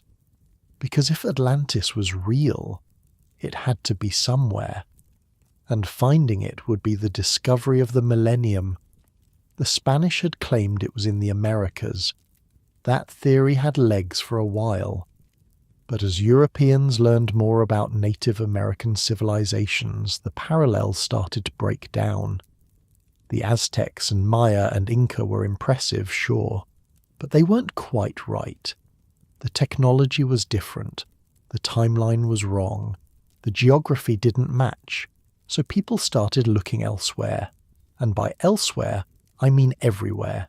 Sweden, Morocco, the Sahara Desert, the North Sea, Ireland, Antarctica. Practically every corner of the globe got nominated at some point. If you had a pet theory about ancient history, you could probably find a way to connect it to Atlantis. The most ambitious of these early theorists was a Swedish polymath named Olof Rudbeck.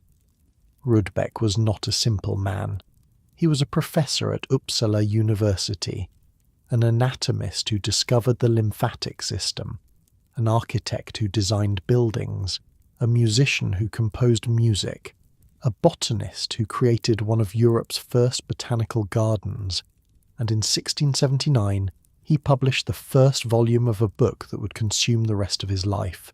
It was called Atland, and it argued that Sweden was the original Atlantis. I know, Sweden.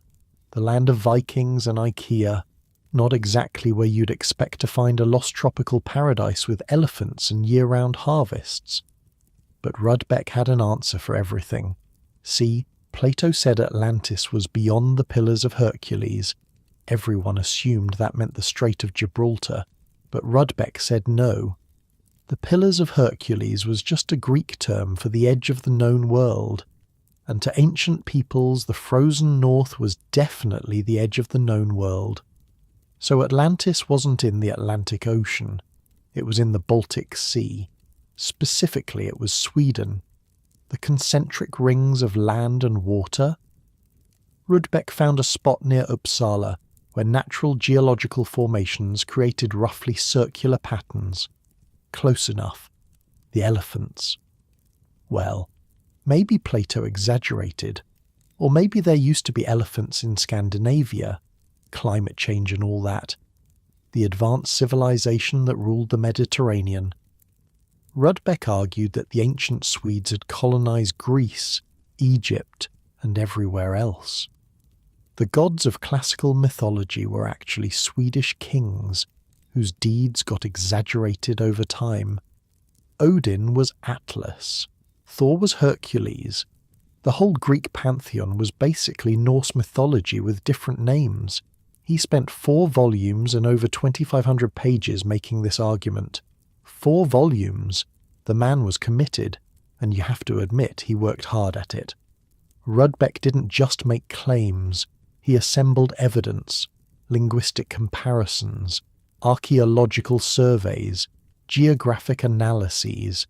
He created elaborate charts showing how Swedish words connected to Greek and Hebrew roots. He mapped the topography around Uppsala and compared it to Plato's description of Atlantis's layout. Some of his methods were actually ahead of his time. He conducted what might be the first archaeological excavation in Swedish history, digging into ancient burial mounds to study their contents. He interviewed local peasants about old traditions and place names. He collected folk songs that might preserve ancient memories. The problem wasn't his work ethic. It was his conclusions. Rudbeck started with the answer he wanted and worked backward to find evidence. Every ambiguous fact became proof of his theory. Every gap in the record became space for speculation, and the sheer volume of material he assembled made it hard to argue with him, because who had time to check all those sources? It's a trap that still catches people today.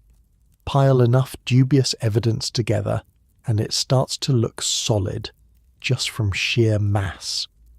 And here's the weird thing. In Sweden, people loved it. Rudbeck became a national hero. His book fed Swedish pride at a time when Sweden was a major European power. The Swedish Empire controlled chunks of Germany, Poland, and the Baltic states. Why shouldn't they also be the heirs of Atlantis? King Charles V endorsed the work. The Swedish establishment ate it up. For a generation or two, Swedish school children learned that their ancestors had founded Western civilization. Outside Sweden, the reaction was more skeptical. Other scholars pointed out the obvious problems. The linguistic connections Rudbeck drew were creative but not convincing. You can make any two languages seem related if you cherry-pick enough words. The archaeological evidence didn't support such an advanced ancient Swedish civilization, and honestly, the whole thing smelled like nationalism dressed up as scholarship. But Rudbeck had set a template. Take Plato's account, find a real location that sort of matches some of the details, explain away the parts that don't fit, declare victory. It's a template people are still using today. Meanwhile, in France, a different approach was developing. The Enlightenment was in full swing by the 1700s. Voltaire and his crowd were questioning everything. Traditional authorities, religious dogma, received wisdom of all kinds. If you couldn't prove something with reason and evidence, it was probably nonsense. And Atlantis? To most Enlightenment thinkers, it was obviously nonsense. Voltaire himself took a few swipes at Atlantis believers. He compared the search for the lost island to the search for El Dorado, or the Fountain of Youth. Fun stories, but nothing more. Plato had invented a parable about the corruption of power, and gullible people had been taking it literally ever since. In his philosophical dictionary, Voltaire pointed out something important. If Atlantis had really existed, if a civilization that powerful had really traded with Egypt and Greece and everyone else, there should be other evidence, other texts, other traditions, artifacts, something. But there was only Plato, one guy, writing what was obviously a philosophical dialogue, not a history book. The Scottish philosopher David Hume developed ideas about evidence and testimony that would be devastating to Atlantis claims. Hume argued that extraordinary claims require extraordinary evidence, and the more miraculous or improbable something sounds, the more skeptical you should be. Think about it from Hume's perspective. Which is more likely? That a massive island civilization really existed, sank in a single day, and left absolutely no archaeological trace, or that a philosopher made up a story to illustrate his ideas about politics and morality? The second option requires less violation of how the world normally works. A continent-sized island that sank in a day, ruled by the descendants of a god, destroyed 9,000 years before recorded history, that's a lot of extraordinary. And the evidence was one dialogue by one philosopher, filtered through Egyptian priests who left no other records. Not exactly a slam dunk. The German philosopher Immanuel Kant, when he bothered to mention Atlantis at all, treated it as a myth. Same with most serious scholars of the era. They had Aristotle's ancient dismissal. They had the complete absence of corroborating evidence. They had the obvious allegorical structure of Plato's narrative. Case closed, as far as they were concerned. But here's the thing about skepticism. It's not very exciting. Telling people that Atlantis was probably just a story doesn't sell books. It doesn't make you famous. It doesn't give nations a glorious mythical origin or explorers a magnificent quest. So even as the Enlightenment promoted rational inquiry, Atlantis speculation continued. It just got weirder. A French scholar named Philippe Boitier proposed in 1737 that Atlantis had been located on a massive plateau in the middle of the Atlantic Ocean. He'd been studying ocean depth measurements, and he noticed that the Atlantic wasn't uniformly deep. There were shallower areas, ridges, places where the seafloor rose closer to the surface. What if those shallow areas used to be above water? What if Atlantis had been a real landmass that geological processes slowly submerged? This was actually a semi-reasonable hypothesis for its time. Boitier didn't have accurate seafloor maps. Nobody would for another 200 years. He was working with scattered depth soundings from sailing ships, trying to piece together a picture of what the ocean bottom looked like. And his general instinct wasn't wrong. There is a massive underwater mountain range running down the middle of the Atlantic, the Mid-Atlantic Ridge. It's one of the largest geological features on Earth, but it wasn't a sunken continent, it was the opposite. The ridge is where new seafloor is being created as tectonic plates pull apart. The Atlantic Ocean is actually getting wider, not filling in. The ridge has been underwater for millions of years, long before anything resembling human civilization existed. Boitier couldn't have known that. Plate tectonics wouldn't be understood until the 1960s. He was making educated guesses with the tools available to him, and his guesses were better than a lot of what came later. As the 1700s rolled into the 1800s, Atlantis theories multiplied like rabbits. The Romantic movement had brought a new fascination with the ancient and mysterious. Archaeology was becoming a real discipline, unearthing wonders in Egypt and Greece and Mesopotamia. Every new discovery seemed to prove that the ancient world was more advanced than anyone had thought. Maybe, just maybe, there had been an even more ancient civilization, one that predated Egypt, one that had taught the Egyptians everything they knew, one that had been lost to history until now. It was a seductive idea, and it created a market.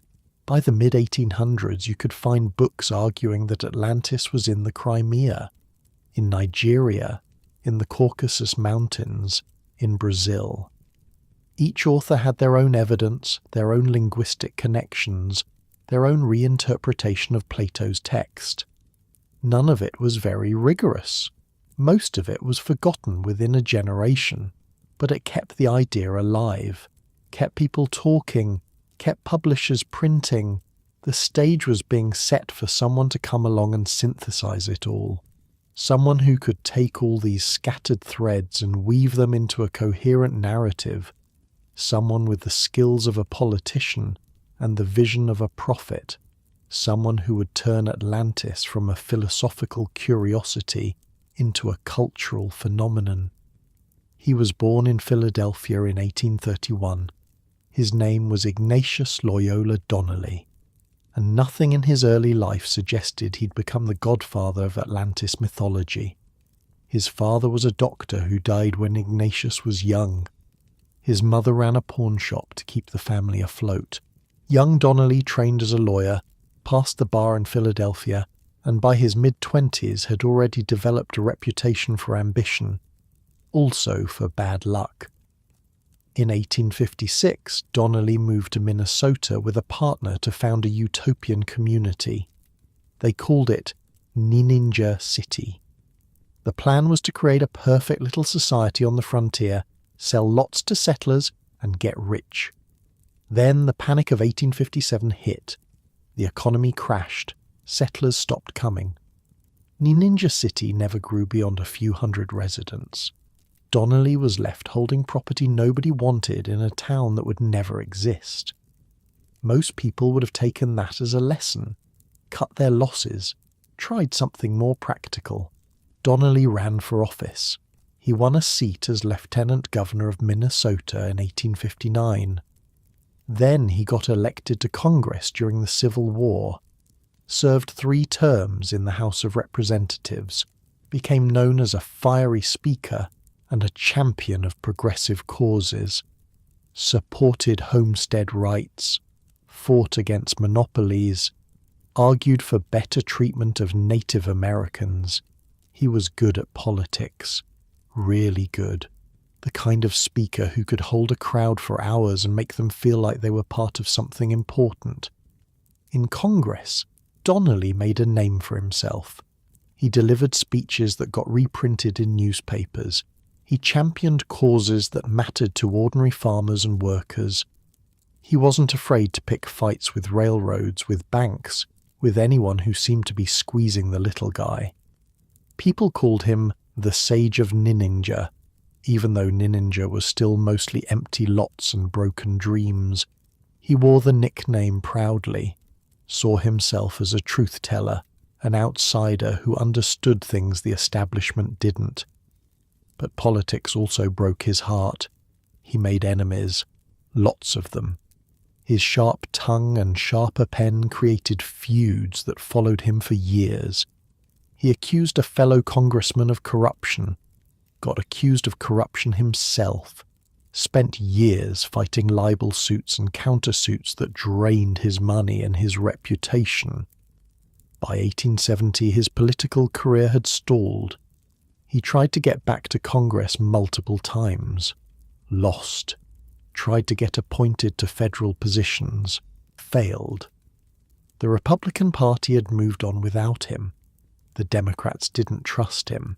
He was a man without a political home, so he tried other things, started a newspaper, it folded, tried farming seriously, the weather didn't cooperate, tried third-party runs on various tickets, the Greenback Party, the Anti-Monopoly Party, the Farmers' Alliance, never quite connected, never quite broke through, and somewhere in all that failure, all those long winters on the Minnesota prairie with nothing to do but read and think, Donnelly started writing books. The first one was a scientific treatise arguing that the ice ages had been caused by a comet striking the Earth. It sold okay, got some reviews, nothing spectacular. But Donnelly was learning how to structure an argument for a popular audience, learning how to take dense academic material and make it exciting, learning how to create the sense that he was revealing hidden truths that the establishment didn't want you to know. And in the winter of 1881, sitting in his farmhouse in Minnesota, surrounded by stacks of books and papers, he started writing about Atlantis. The man was 50 years old. He'd failed at real estate. He'd been pushed out of politics. His great ambitions had come to nothing.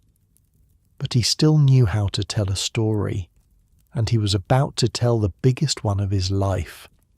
Your breathing has probably slowed by now. The room feels quieter than it did when we started. That's the night settling in around you. There's something peaceful about being on the edge of something. The moment before the story changes. Donnelly sitting at his desk in the lamplight, pages piling up, not knowing yet that he was creating a mythology that would outlast him by more than a century. We'll meet his book next, see what he actually wrote, understand why it hit like a bomb. But for now, just rest in that in-between moment. The darkness is comfortable. The story will still be here when you're ready. Atlantis waited 9,000 years for someone to remember it properly. You can wait a few more minutes. Donnelly's book came out in 1882. The full title was Atlantis, the Antediluvian World. 500 pages, crammed with evidence, maps, charts, linguistic tables, citations from every ancient source Donnelly could get his hands on. It was not a casual read, but it hit like a bomb. Within a few years, the book had gone through dozens of printings. It was translated into multiple languages. Prime ministers and princes read it. Scientists and scholars argued about it. Regular people bought copies and stayed up late, convinced that Donnelly had cracked the greatest mystery of the ancient world. The book reached surprising audiences. William Gladstone, the Prime Minister of Britain, read it and was fascinated. He wrote to Donnelly praising his research. The correspondence between a Minnesota farmer and the leader of the British Empire went on for months. Charles Darwin, near the end of his life, received a copy. It's not clear if he read it, but the fact that Donnelly had the audacity to send it shows something about the man's confidence. Newspapers on both sides of the Atlantic reviewed it. Most reviews were positive, or at least interested. The skeptical voices were there, but they were outnumbered by the enthusiastic ones. In an age before television or radio, before movies or the internet, books were entertainment, and Donnelly had written one hell of an entertaining book, dense with facts, yes, but readable, dramatic, full of the sense that you were being let in on something big. What made it so powerful? Partly it was timing. The 1880s were a golden age for popular science. Archaeology was uncovering wonders in Egypt and Greece. Darwin had published his theory of evolution. The world seemed full of secrets waiting to be discovered. And Donnelly wrote like he was letting you in on the biggest secret of all. His central argument was simple. Everything we consider civilization, all of it, came from Atlantis. Writing, mathematics, architecture, metallurgy, agriculture, religion, the whole package. The Egyptians didn't invent pyramids. They learned from Atlantean colonists. The Greeks didn't create their gods. They inherited garbled memories of Atlantean kings. The Maya and Aztecs didn't develop their civilizations independently. They were descended from Atlantean refugees who fled the destruction. Every advanced ancient culture, according to Donnelly, traced back to one source, one mother civilization, one island empire that spread its knowledge across the globe before sinking beneath the waves. The book was organized like a legal brief. Donnelly laid out 13 propositions and then defended each one with evidence. Proposition 1, there once existed in the Atlantic Ocean a large island, the remnant of an Atlantic continent. Proposition 2, Plato's account was not fiction, but verifiable history. Proposition 3, Atlantis was the region where humans first rose from barbarism to civilization, and so on. 13 claims, each more sweeping than the last. He argued that the gods of ancient mythologies were really the kings and queens of Atlantis, their deeds exaggerated into supernatural achievements over thousands of years of storytelling. Zeus was an Atlantean king. Odin was too. The Egyptian god Osiris, the Phoenician god Baal, the Hindu god Indra. All of them memories of real Atlantean rulers who had governed an empire spanning the globe. He claimed that the alphabet originated in Atlantis and spread from there to all the places that developed writing. He compared letter shapes between different ancient scripts, Egyptian hieroglyphics and Phoenician letters, and even Central American glyphs, and argued they all derive from a common Atlantean source. The comparisons were creative, you have to give him that, and completely unfounded.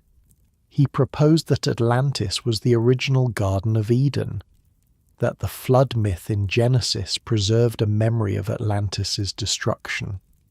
that somewhere in the human subconscious, we all remembered Paradise Lost.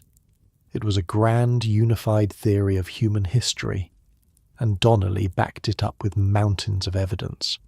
Some of it was real. He cited actual archaeological discoveries, referenced genuine ancient texts, pointed to real similarities between distant cultures that scholars were still trying to explain. Some of it was garbage. He made up linguistic connections out of thin air, misread sources, cherry-picked data, ignored anything that contradicted his thesis. But readers couldn't tell the difference. Donnelly presented everything with the same confidence, the same authoritative tone. He had footnotes. He had bibliography entries. He sounded like he knew what he was talking about. And honestly, some of his questions were legitimate. Why do cultures on opposite sides of the Atlantic both build pyramids? The Egyptians did it. The Maya did it. The Mesopotamians built ziggurats. Even some early Chinese cultures built stepped mounds. That's a weird coincidence. Why do so many cultures have flood myths? The Bible has Noah. The Babylonians have Gilgamesh. The Greeks have Deucalion. Native American cultures have their own versions. Hindu mythology talks about great floods. It's almost universal. Why do ancient myths from different continents have similar elements? Sun gods, world trees, dying and rising heroes, underworld journeys. These patterns show up everywhere. Donnelly had answers. The pyramids were all copies of Atlantean architecture. The flood myths all remembered the same event, the destruction of Atlantis. The mythological similarities came from a common Atlantean religion that spread with colonists. These answers were wrong. We know now that pyramids developed independently because a pyramid is basically the most stable way to pile up heavy stones. Flood myths are universal because floods are universal, happening wherever humans live near water. Mythological patterns repeat because human minds repeat. But in 1882, those explanations weren't available. Archaeology was young. Anthropology was younger. The scientific tools to trace human migrations and cultural development hadn't been invented yet. Donnelly filled the gap with confidence and imagination. His description of Atlantean society was vivid. He imagined a civilization that had mastered bronze and iron while the rest of the world used stone. A culture that understood astronomy and navigation centuries before anyone else. A trading empire whose ships reached every shore.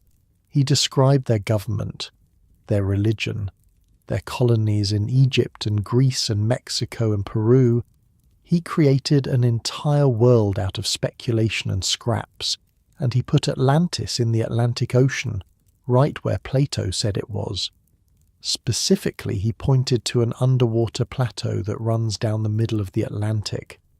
The same feature Boacci had noticed a century earlier. Donnelly argued this ridge was the remnant of a sunken continent.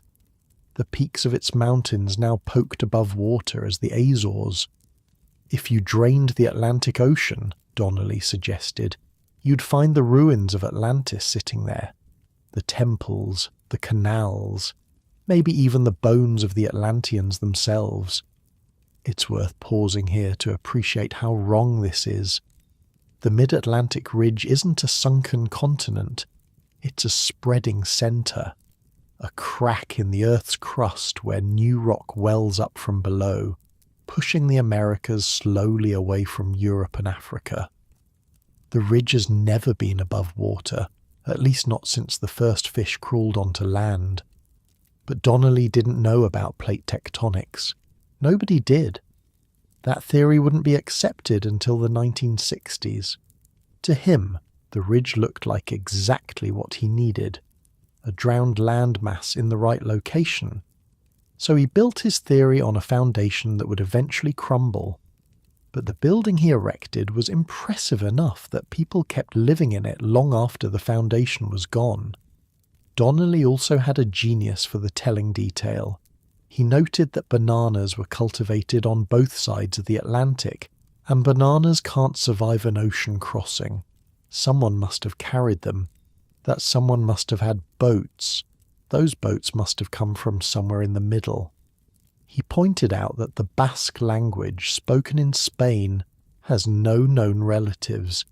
It doesn't fit into the Indo-European family or any other language group we know of. Donnelly suggested the Basques were descendants of Atlanteans whose original language had survived.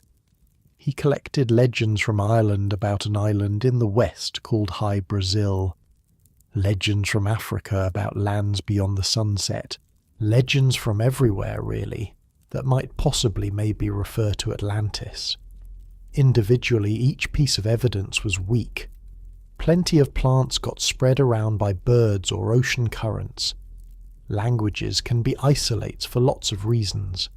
Legends about magical islands are exactly the kind of thing people make up when they're staring at the horizon. But together, piled up over 500 pages, it started to feel overwhelming, like there must be something there. That's the magic trick of pseudoscience. Quantity becomes a substitute for quality. 100 bad arguments feel more convincing than one good argument, just because there are more of them. Donnelly's book created a template that Atlantis enthusiasts would follow for the next century and beyond. Start with Plato. Add every ancient mystery you can find. Draw connections that professional scholars would reject. Present it all with absolute certainty. The book also did something else important. It made Atlantis feel possible, not in a fairy tale way, in a scientific way. Donnelly wrote in the voice of a researcher presenting findings. He wasn't telling a story, he was making a case, and his case implied that Atlantis could be proven. Divers could explore the Azores. Archaeologists could look for Atlantean artifacts in Egypt and Mexico. Linguists could trace Atlantean words through modern languages. The mystery was solvable. That was incredibly attractive. The idea that you could actually find Atlantis, that the next expedition, the next discovery, the next breakthrough might crack it all open. It turned passive readers into active believers. People who would fund expeditions, write their own books, dedicate their lives to proving Donnelly right. The professional scientific community was less impressed. Most geologists laughed at the idea of a continent sinking in a day. The Earth's crust doesn't work like that. Continents are made of relatively light rock that floats on denser material below. They can't just drop. The forces required would be catastrophic beyond imagination. There would be evidence everywhere. Most archaeologists pointed out that Donnelly's evidence was mostly wishful thinking. Yes, pyramids exist on both sides of the Atlantic, but they're built differently, in different time periods, for different purposes. Egyptian pyramids were tombs. Mesoamerican pyramids were temple platforms. The similarities were superficial. Most linguists noted that his language comparisons were gibberish. You can make any two words seem related if you're flexible enough with how letters change. That's not how real historical linguistics works. Real connections require systematic patterns of sound changes documented across many words, not cherry-picked examples that happen to look alike. And historians pointed out that Donnelly misread or misquoted his sources constantly. He'd cite an ancient author saying something that supported his theory, and when you check the original, it would say something completely different, sometimes the opposite. But academic criticism moves slowly. Books and journal articles take time to publish. By the time scholars could organise a proper response, Donnelly's ideas had already spread far beyond the reach of professional fact-checkers. That pattern would repeat through the 20th century. Popular pseudoscience always moves faster than careful debunking. The exciting claim gets the headlines. The boring correction gets buried on page 12. But they couldn't stop the popular tide. Donnelly's book sold and sold. It remained in print for decades, inspired dozens of imitators, influenced writers and thinkers across multiple fields, became for a generation the definitive popular account of Atlantis. It shaped how people thought about the lost civilization in ways that persist to this day. Before Donnelly, Atlantis was mostly a philosophical puzzle, a story from Plato that scholars debated. After Donnelly, Atlantis was a real place, a civilization with technologies and colonies and trade routes, something you could, theoretically, dig up and study. He also established Atlantis as an explanation for anything mysterious. Strange archaeology must be Atlantean, unexplained similarities between cultures, Atlantean influence, any ancient achievement that seemed too sophisticated for primitive people. Definitely Atlantis. This became a problem, because once you have a catch-all explanation, you stop looking for real answers. Professional archaeologists would spend the next century fighting Donnelly's ghost. Every time they uncovered something interesting, someone would pop up claiming it proved Atlantis. Every time they tried to explain how ancient people actually developed their civilizations, some Donnelly follower would insist that it all came from a sunken island. The debate still happens today, on YouTube, on History Channel specials, in books that borrow Donnelly's structure and confidence while updating his claims for a new century. He created a mythology, and mythologies don't die easily. Donnelly himself basked in the attention for a while. He wrote more books. One argued that a comet had caused the destruction, covering the earth in fire before the flood. Another claimed that Francis Bacon secretly wrote Shakespeare's plays, with coded messages hidden in the texts. Yeah, he went down some rabbit holes. But the Atlantis book was his legacy, the thing that would outlast him. He died in 1901, just after the turn of the century. A new era was beginning. Radio, airplanes, relativity. The world was changing faster than anyone could track, and Atlantis was changing too. Donnelly had made the lost civilization respectable, in a weird way. You could talk about Atlantis at parties, wonder about it in public. It wasn't just a myth anymore, it was a mystery. That opened doors that led to some very strange places. Because here's what Donnelly didn't anticipate. Once you convince people that Atlantis was real, they start imagining what it was really like. Not just the architecture, not just the trade routes, but the deeper stuff, the spirituality, the wisdom, the secrets. Donnelly wrote as a pseudoscientist. He wanted to be taken seriously by the academic establishment, even if they rejected him. He tried to use evidence, however badly. He stayed, more or less, within the bounds of material reality. The people who came after him had different interests. They didn't want to find Atlantis with shovels and submarines. They wanted to access Atlantean wisdom through mystical means. They believed the Atlanteans had possessed spiritual knowledge that transcended ordinary science, powers of the mind, connections to higher planes of existence, secrets about the cosmos that modern materialism had forgotten. These ideas were already floating around in the 1880s, mixing with Donnelly's claims, creating something new, something weirder. Spiritualism was huge in that era. Seances, mediums, messages from the dead. People genuinely believed you could contact spirits through trance states and automatic writing. And if you could contact the dead, why not contact the Atlanteans? Let your eyes close if they haven't already.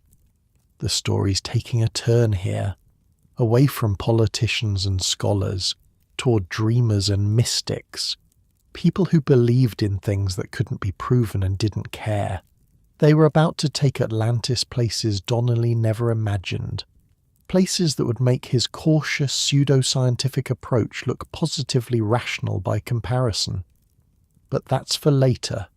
Right now, just rest. The Atlantic Ocean is calm tonight, dark and quiet and very, very deep. Whatever's down there, it can wait. So can you. Her name was Helena Petrovna Blavatsky. She was Russian, born in 1831, the same year as Donnelly, on the opposite side of the world. Her father was a military officer. Her mother wrote novels. Young Helena showed an early talent for making things up and convincing people they were true.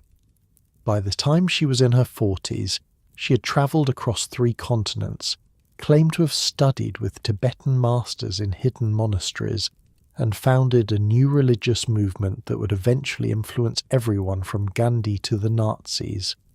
She called it Theosophy. The name meant divine wisdom, and it promised to reveal the secret history of the universe. Blavatsky was a force of nature, large, loud, charismatic. She chain-smoked hand-rolled cigarettes. She swore in multiple languages.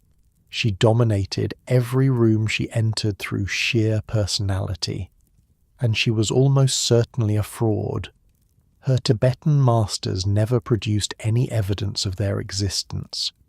Her ancient texts had a suspicious habit of appearing whenever she needed them and disappearing before anyone could verify them. Multiple investigations caught her faking supernatural phenomena, using trapdoors and hidden assistants to create the illusion of spiritual powers. The Society for Psychical Research, a British organisation that tried to scientifically investigate claims of the paranormal, sent an investigator to examine Blavatsky in 1884. His report was devastating. He concluded that she was one of the most accomplished, ingenious and interesting impostors in history. But none of that stopped her. People wanted to believe. The late 19th century was a strange time. Darwin had shaken religious certainty. Industrialization was transforming society. Old ways of understanding the world were crumbling. And into that void stepped Blavatsky, offering a new story. A bigger story. A story that made sense of everything. Theosophy promised to reconcile science and religion, to explain evolution as a spiritual process, to connect Eastern mysticism with Western longing, to provide meaning in an age when meaning seemed increasingly hard to find. In 1888 she published The Secret Doctrine, 2 massive volumes laying out a complete alternative history of the cosmos, and Atlantis was right at the centre of it. According to Blavatsky, human evolution didn't work the way Darwin said. We didn't descend from apes through gradual adaptation. Instead, humanity passed through a series of root races, each with its own continent, its own characteristics, its own spiritual destiny. The first root race was barely physical at all, ethereal beings on an ethereal continent. The second was slightly more solid. The third was the Lemurians, who lived on a now sunken continent in the Pacific and had psychic powers but not much intelligence. The fourth root race? That was the Atlanteans, and Blavatsky's Atlanteans were nothing like Donnelly's. Donnelly had imagined a civilization of sailors and traders, basically ancient Greeks with better engineering. Blavatsky's Atlanteans were giants, literal giants, 8 feet tall. They possessed psychic abilities that modern humans have lost. Telepathy, clairvoyance, the power to manipulate matter with their minds. They didn't need ships. They had flying machines powered by spiritual energy. They didn't need writing. They communicated through direct mental transmission. They didn't need religion. They had direct contact with higher beings on other planes of existence. This was Atlantis as science fiction, or maybe fantasy. The technology wasn't mechanical, it was magical. Crystal-powered devices that tapped into cosmic forces. Cities built with levitation rather than cranes. A civilization that had transcended physical limitations through spiritual advancement. And then they fell. Blavatsky's version of the fall wasn't about moral corruption, though that played a role. It was about the misuse of spiritual power. Some Atlanteans turned to dark magic. They used their psychic abilities for selfish purposes. They created abominations through twisted spiritual science. The destruction that followed wasn't just geological, it was karmic. The universe itself rejected what Atlantis had become. The continent sank not because of earthquakes, but because the collective negative energy of the Atlanteans made it impossible for their land to remain in the physical world. Heavy stuff. The survivors scattered. Some went east to found what would become Egypt and India. Some went west to the Americas. They carried fragments of Atlantean wisdom with them, establishing mystery schools and secret traditions that preserved ancient knowledge for initiates. According to Blavatsky, these mystery schools still existed, hidden, guarded, waiting for humanity to evolve enough to receive their teachings again. And theosophy, conveniently, was the key to accessing that hidden wisdom. You can see how this worked as a recruitment pitch. Join our organization, and you'll be connected to the secret spiritual tradition that stretches back to Atlantis itself. The teachings that powered flying machines and red mines. The knowledge that built a civilization of gods. It's a good sales pitch. Thousands of people bought it. Theosophy spread across Europe and America in the late 1800s and early 1900s. It attracted artists, writers, intellectuals, people who felt that mainstream religion was too stuffy and mainstream science was too materialistic. People who wanted wonder and mystery and the feeling that there was more to reality than what their senses showed them. The movement splintered, as movements do. After Blavatsky died in 1891, her followers fought over who would lead the organization and what direction it would take. One of the splinter groups was led by a German named Rudolf Steiner. Steiner had been a theosophist but decided Blavatsky's approach was too Eastern, too focused on Asian mysticism at the expense of Western spiritual traditions. He broke away and founded his own movement, called it anthroposophy. His version of Atlantis was even more elaborate than Blavatsky's.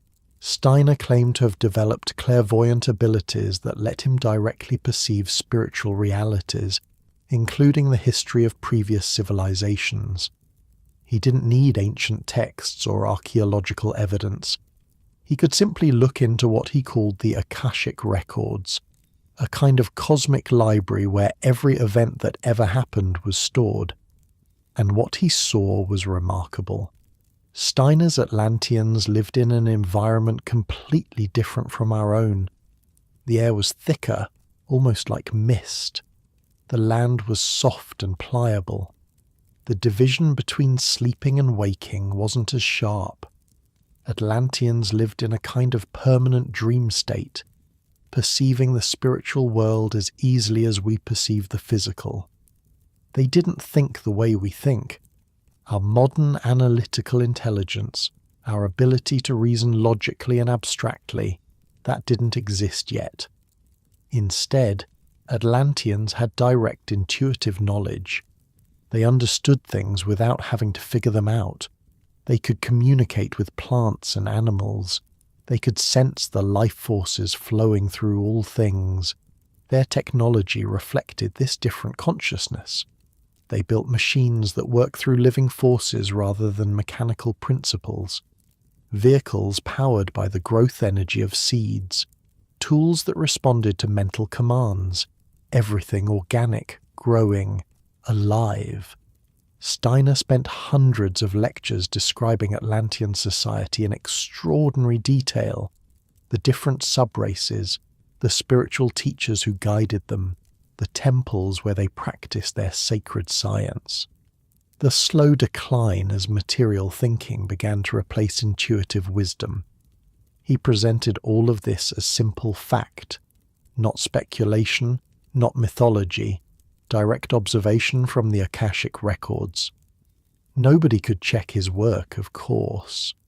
The Akashic records were only accessible to people with sufficiently developed clairvoyant abilities, and conveniently, Steiner's own observations couldn't be contradicted by anyone else's. It's the ultimate unfalsifiable claim. I know because I can see things you can't see. Trust me. The weird thing is, Steiner wasn't obviously crazy. He was intelligent, articulate, and productive. He wrote dozens of books, delivered thousands of lectures, created practical systems for education, farming, and medicine that people still use. How do you reconcile that with the guy who claimed to personally witness Atlantean civilization through psychic vision? Maybe compartmentalization. Maybe different standards of truth for different domains. Maybe he genuinely believed what he was saying and had convinced himself his visions were real. Or maybe, in the end, it doesn't matter. What matters is that people believed him, and his version of Atlantis became part of the cultural atmosphere, mixing with Blavatsky's version and Donnelly's version and Plato's version into a soup that nobody could untangle anymore. But people did trust him. Anthroposophy grew into a substantial movement. It founded schools, the Waldorf education system that still exists today. It developed its own approach to agriculture, called biodynamic farming. It influenced art and architecture and medicine, all of it built on a foundation that included Atlantis as literal spiritual history. Meanwhile, across the Atlantic, an even stranger figure was emerging. Edgar Cayce was a photographer from Kentucky, unremarkable in most ways, quiet, religious, not particularly educated. He worked in a portrait studio taking pictures of families and businessmen. But Cayce had a talent. When he went into a trance state, lying down with his eyes closed, he could apparently access information he had no normal way of knowing. He'd answer questions about people's health problems, describing symptoms and recommending treatments with surprising accuracy. Doctors started referring patients to him. The press nicknamed him the Sleeping Prophet. Starting in the 1920s, Cayce's trance readings began including information about past lives. He'd tell people they had lived in ancient Egypt, or medieval France, or biblical Israel, and increasingly he told them they had lived in Atlantis. Over the course of about 20 years, Cayce delivered hundreds of readings that referenced the lost civilization. Piece by piece, his trance statements assembled a detailed picture of what Atlantis had been like. According to Cayce, Atlantis existed from about 200,000 BC until its final destruction around 10,000 BC. That's a civilization lasting almost 200,000 years. For comparison, all of recorded human history is only about 5,000 years. The Atlanteans went through multiple periods of development and destruction. Not one cataclysm, but several. The continent broke apart gradually over thousands of years, with different sections sinking at different times. At their peak, Cayce's Atlanteans had technology we haven't matched yet. Flying machines and submarines, ray weapons that could destroy armies, electrical power generated by massive crystals that tapped into cosmic energy. The crystals were central to Casey's vision. He called the main power source the Twoi Stone, or Fire Stone, a massive crystal, possibly created rather than natural, that could concentrate solar and cosmic energies for various purposes: healing, power generation, communication, destruction. In fact, it was the misuse of this crystal technology that caused the final destruction. The Atlanteans had figured out how to turn their power crystals into weapons. They used them against their enemies, and eventually the concentrated energy destabilized the geological foundations of the continent itself. Casey's Atlantis wasn't just a historical curiosity, it had implications for the present. He claimed that many souls who had lived in Atlantis were now reincarnating in the 20th century. They were drawn to technology, to science, to the same kinds of power that had destroyed their civilization before.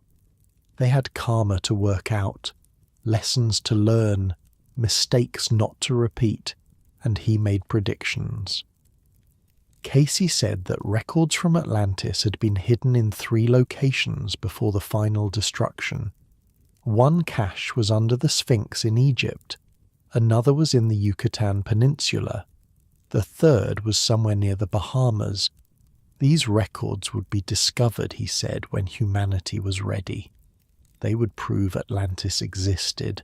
They would reveal the secrets of Atlantean technology and wisdom. He even gave a date, the late 20th century. Specifically, he mentioned 1968 and 1969 as significant years for discoveries related to Atlantis. That prediction would have consequences we'll get to later. Here's what made Casey different from Blavatsky and Steiner. He seemed sincere. He didn't get rich from his readings. He didn't build an empire. He just kept doing what he did, year after year, answering questions in his trance state and letting other people figure out what it meant. His followers would sometimes travel to the places he mentioned, looking for the hidden records, the Bahamas, the Yucatan, Egypt. They never found the caches of Atlantean documents, but they kept looking. And his medical readings? Some of them actually helped people, or seemed to. Enough that doctors and patients kept coming. Enough that his reputation as a healer was at least as strong as his reputation for past life readings. That made him harder to dismiss than the others. Blavatsky was flamboyant and got caught cheating. Steiner was an intellectual who built elaborate philosophical systems. Casey was just a guy. A normal American guy who happened to see things when he closed his eyes. Normal people could relate to that. They couldn't relate to Tibetan masters or Akashic records. But a regular person with an unusual gift, that felt possible. Casey died in 1945. His followers organized his readings into a massive archive. The Association for Research and Enlightenment, based in Virginia Beach, continues to study and promote his work today. Between Blavatsky, Steiner, and Casey, Atlantis had been transformed completely. Donnelly's version was pseudoscience. Wrong, but at least trying to engage with evidence and archaeology. These newer versions were pure mysticism. Atlantis as spiritual truth, accessible only through esoteric practices. Atlantis as a chapter in the evolution of the human soul. Atlantis as a warning from past lives about the dangers of technology without wisdom. This is the Atlantis that seeped into popular culture through the 20th century. The crystals, the psychic powers, the advanced technology indistinguishable from magic, the spiritual decline that brought destruction. When you see Atlantis in movies or video games or comic books, this is usually the version you're getting. Not Plato's philosophical allegory, not Donnelly's pseudo-archaeological speculation, but the mystical Atlantis of theosophy and its descendants.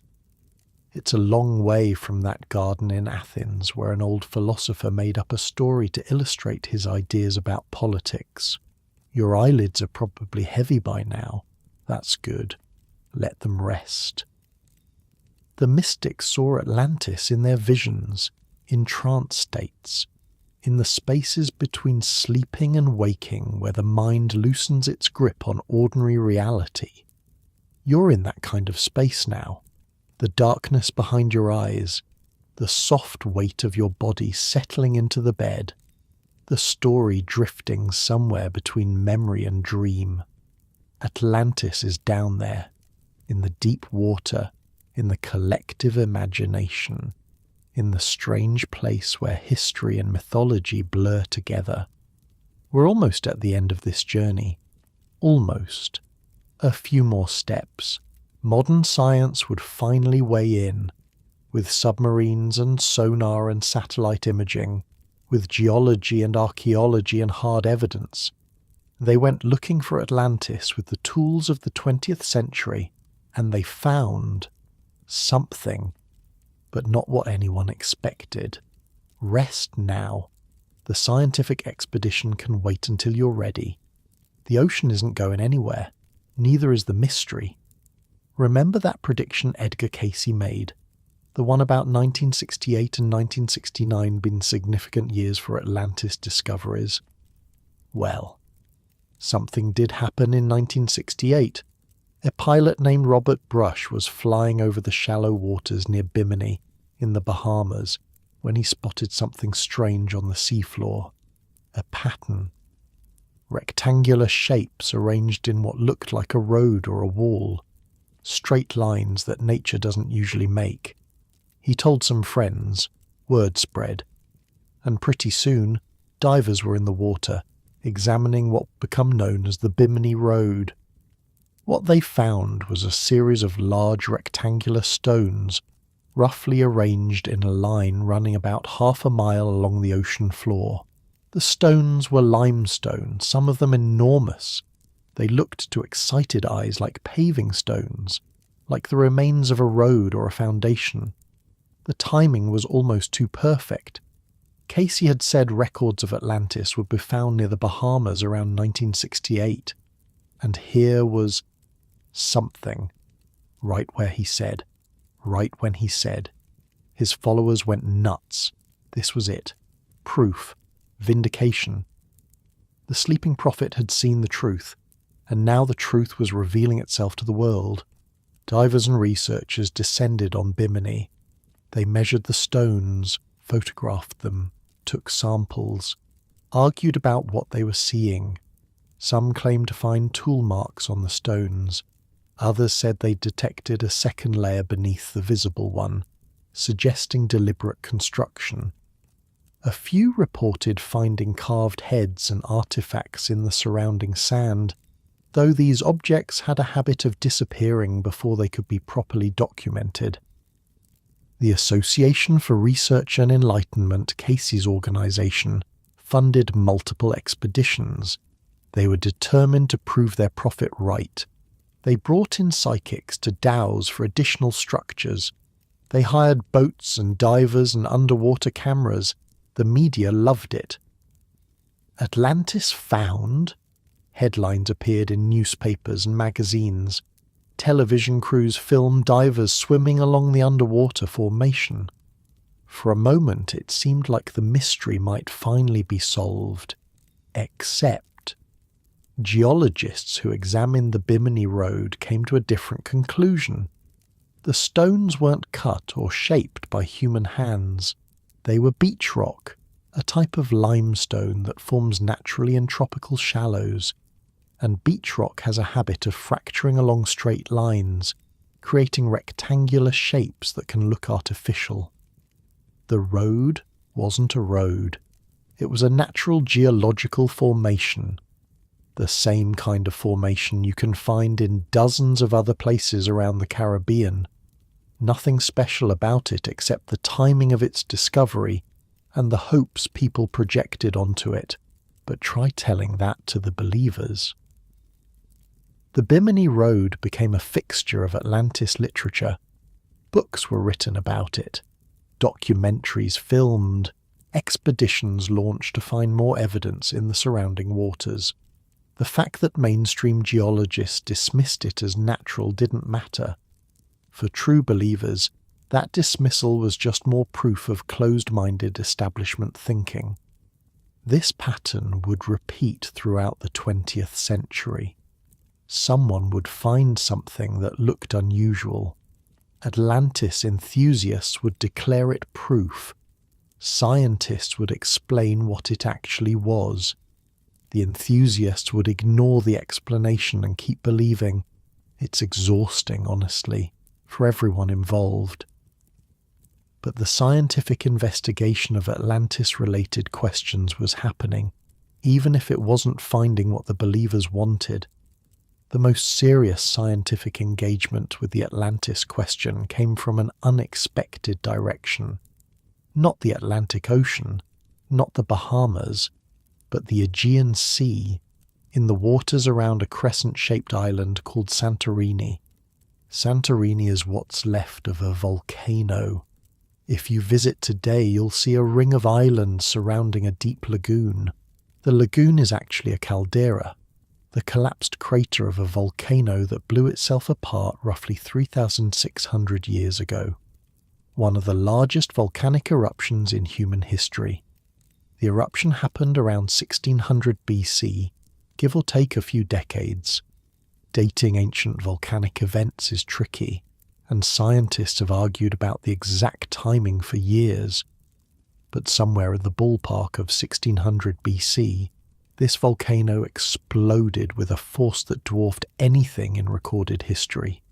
For comparison, the eruption of Krakatoa in 1883 killed over 36,000 people and could be heard thousands of miles away.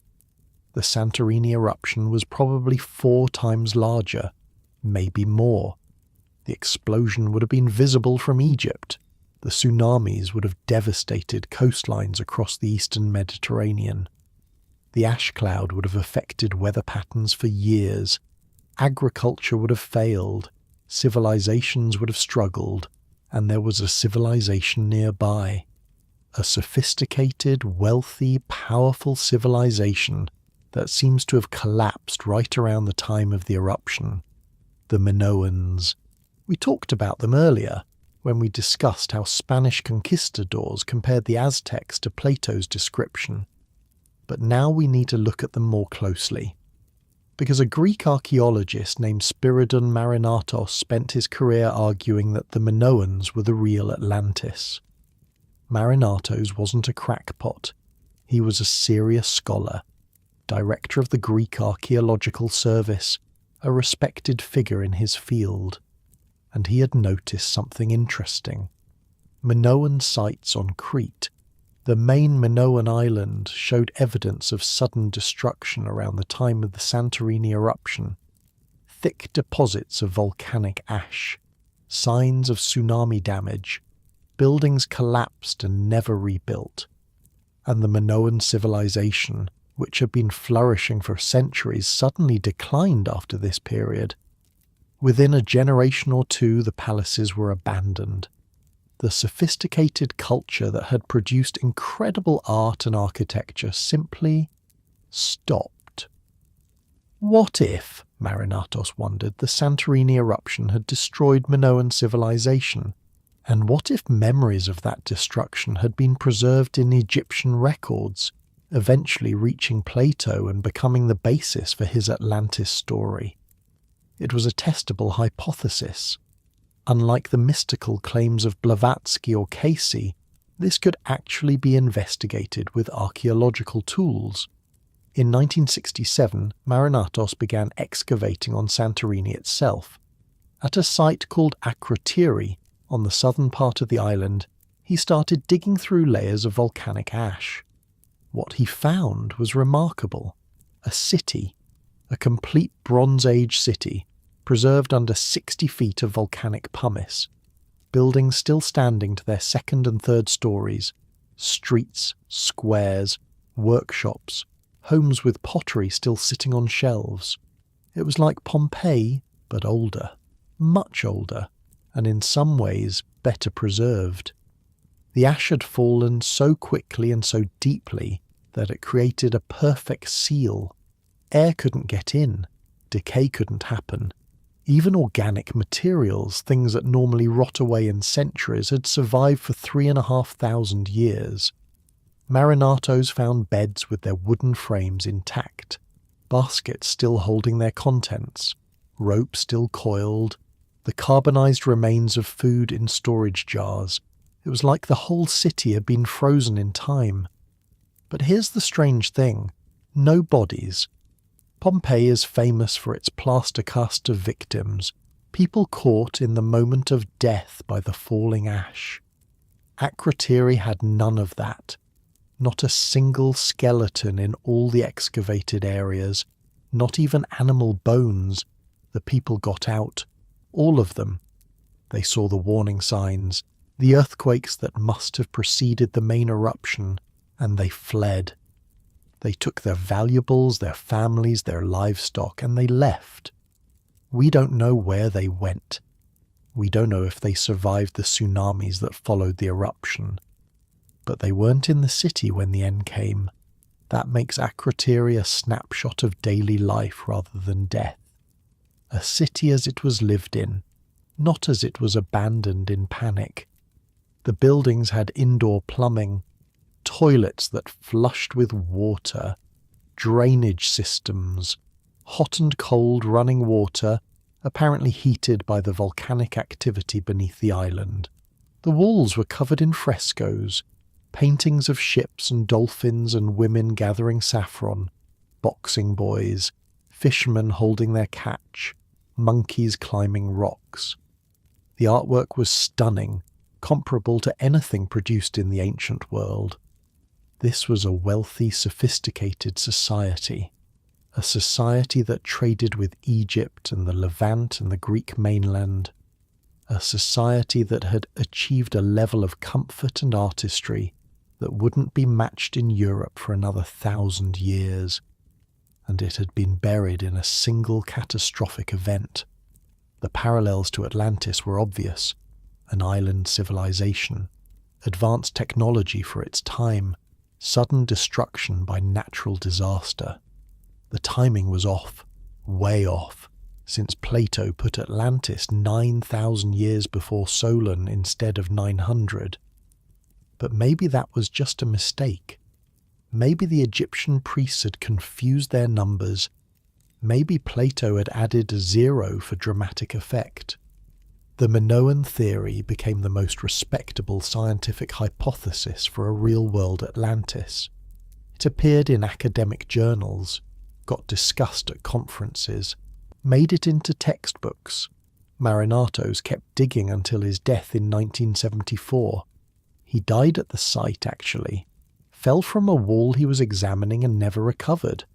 Some people thought that was poetic. Others thought it was just sad. The excavations continued after him. They're still going on today. Akrotiri is now a major archaeological site, covered by a protective roof, open to tourists who want to walk the streets of a city that was old when Troy was young. But here's the problem with the Minoan theory. It doesn't really match Plato's description. Atlantis was supposed to be beyond the Pillars of Hercules, in the Atlantic Ocean. That's what the name means. Santorini is in the Aegean, the opposite direction from Gibraltar. Atlantis was supposed to be larger than Libya and Asia combined. Santorini, even before the eruption, was a small island, maybe 10 miles across. You couldn't fit a 1,000,000-man army on it. Atlantis was supposed to have threatened Athens in a great war. There's no evidence the Minoans ever fought Athens. In fact, there's no evidence Athens even existed as a significant settlement during the Minoan period.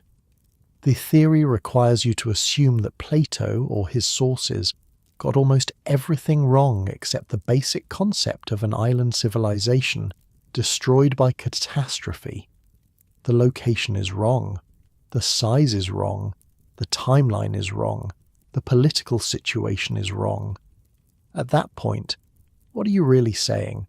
That Plato heard vague rumours about a volcanic eruption and invented everything else? That's possible, but it's not exactly a ringing endorsement of Atlantis as historical memory.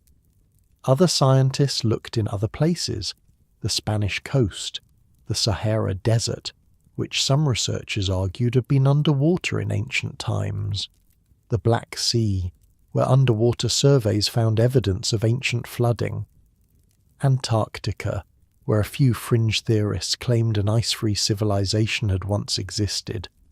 Each location had its advocates, each had its evidence, interpreted creatively. Each generated books and documentaries and conference presentations.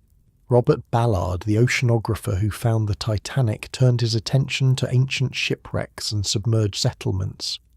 He explored the Black Sea floor and found well-preserved wooden structures from the Bronze Age, remains of communities that had been flooded when sea levels rose at the end of the Ice Age. That was genuinely exciting. Real archaeology of real submerged sites, proof that ancient communities had indeed been lost to rising waters, but it wasn't Atlantis. The settlements were small, fishing villages, nothing like the imperial capital Plato described. Underwater archaeologists explored the Atlantic floor with sonar and submersibles. They mapped the mid-Atlantic ridge in detail. They found underwater mountains and volcanic vents and bizarre ecosystems around thermal springs. They didn't find cities. They didn't find temples. They didn't find anything that looked like human construction. The ocean floor of the Atlantic has been surveyed extensively since the 1960s, first by naval vessels doing Cold War reconnaissance, then by research ships mapping the geology, then by oil companies looking for drilling sites, then by telecommunications companies laying cables. If there were ruins down there, someone would have noticed by now. The seafloor tells its own story, and that story doesn't include sunken continents. The Atlantic has been an ocean for millions of years. The crust beneath it is oceanic crust, thin and dense. Nothing like the continental crust that would have supported a landmass. There's no mechanism by which a continent could have existed there and then sunk. Geologists are very confident about this. The evidence is overwhelming. Plate tectonics explains the shape of the Atlantic, the ages of the rocks, the magnetic patterns in the seafloor. It all fits together into a coherent picture that leaves no room for Atlantis. This isn't closed-minded thinking, it's the way science works. When you have a well-supported theory that explains the evidence, you don't throw it out because someone wants to believe in a legend. You'd need extraordinary evidence to overturn plate tectonics, and no one has provided it. Some Atlantis enthusiasts argue that scientists are hiding something, that there's a conspiracy to suppress the truth, that the establishment is protecting its turf. But think about what that would require. Thousands of geologists and oceanographers and archaeologists from dozens of countries, all agreeing to keep a secret. All of them resisting the temptation to become famous by revealing the truth. All of them coordinating their cover-up across languages and political systems and competing institutions. That's not how science works. Scientists love proving each other wrong. It's how you make your reputation. If someone had real evidence for Atlantis, other scientists would be fighting to confirm it and share the credit. The simpler explanation is that there's nothing to find. But absence of evidence isn't always evidence of absence, right? Maybe we haven't looked in the right place yet. Maybe Atlantis is under the ice in Antarctica. Maybe it's buried under sediment in some unexplored corner of the ocean. Maybe the ruins are there, but we don't recognize them for what they are. These are the arguments that keep the search alive. The possibility, however slim, that the next expedition might find something, that the next sonar sweep might reveal structures hidden in the deep. Hope is a powerful thing. It can survive a lot of disappointment. Your body is probably very relaxed now. The weight of the blankets, the darkness behind your eyes, the gentle rhythm of your breathing. We've followed this story a long way, from Plato's garden to Blavatsky's seances to Marinatos digging through volcanic ash. From philosophy to pseudoscience to real science and back again. The search continues, you know. People are still looking, still hoping, still finding patterns in the noise and declaring them proof. Maybe they'll find something someday. Stranger things have happened. Or maybe Atlantis will remain what it's always been. A story, a mirror, a way for humans to think about what we might become and what we might lose. There's something peaceful about that. Not every mystery needs a solution. Some questions are more valuable than their answers. Rest now. Let the water close over the ruins.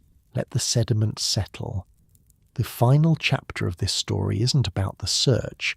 It's about what Atlantis means, why it endures, why after 2,400 years we still can't let it go. But that can wait until you're ready. The ocean is patient. So is the dark. The search never really stopped. Every few years someone announces a new discovery. A sonar image that looks like buildings. Satellite photos showing geometric patterns in the ocean. Ancient maps that supposedly prove advanced navigation existed before recorded history. Google Earth made it worse. Suddenly anyone with an internet connection could scan the ocean floor for anomalies.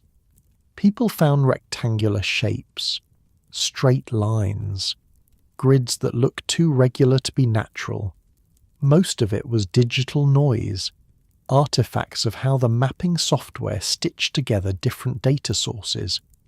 But that didn't stop the press releases, didn't stop the YouTube videos, didn't stop people insisting they'd found the real Atlantis in their bedroom, staring at a computer screen.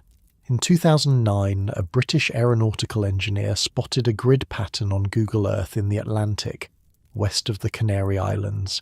It looked like streets, a city plan. The story went viral before anyone could check. Turns out it was sonar data. The lines were boat tracks, paths where research vessels had travelled back and forth collecting depth measurements. Nothing more mysterious than the wake of a scientific survey. But for a few days the headlines read like vindication. Atlantis found. The truth at last. In 2011, a researcher claimed to have found Atlantis in southern Spain, in marshlands near the coast. The site showed concentric rings visible from satellite images. The timing matched an ancient tsunami. The location was plausibly near the Pillars of Hercules. National Geographic made a documentary about it. The scientific community shrugged. The rings were natural geological formations. The site was interesting for other reasons, possible Tartessian ruins from the first millennium BC, but it wasn't Atlantis. It was too small, too recent, too different from what Plato described. Same story, different decade. In 2018, another researcher claimed to find Atlantis off the coast of Morocco. Satellite imagery again. Geometric patterns again. Confident claims again. The pattern repeats because it works. It generates headlines, sells books, gets television specials made. There's an audience for Atlantis discoveries, and that audience doesn't much care whether the scientific community is convinced. But something shifted in the late 20th and early 21st centuries. Atlantis stopped being just a historical mystery. It became entertainment. Jules Verne had started that process back in the 1870s, with his submarine captain finding Atlantean ruins in 20,000 leagues under the sea. But the real explosion came with movies and television. Disney made an animated film in 2001, Atlantis, the Lost Empire, giant robots, crystal technology, an underground civilization surviving in secret.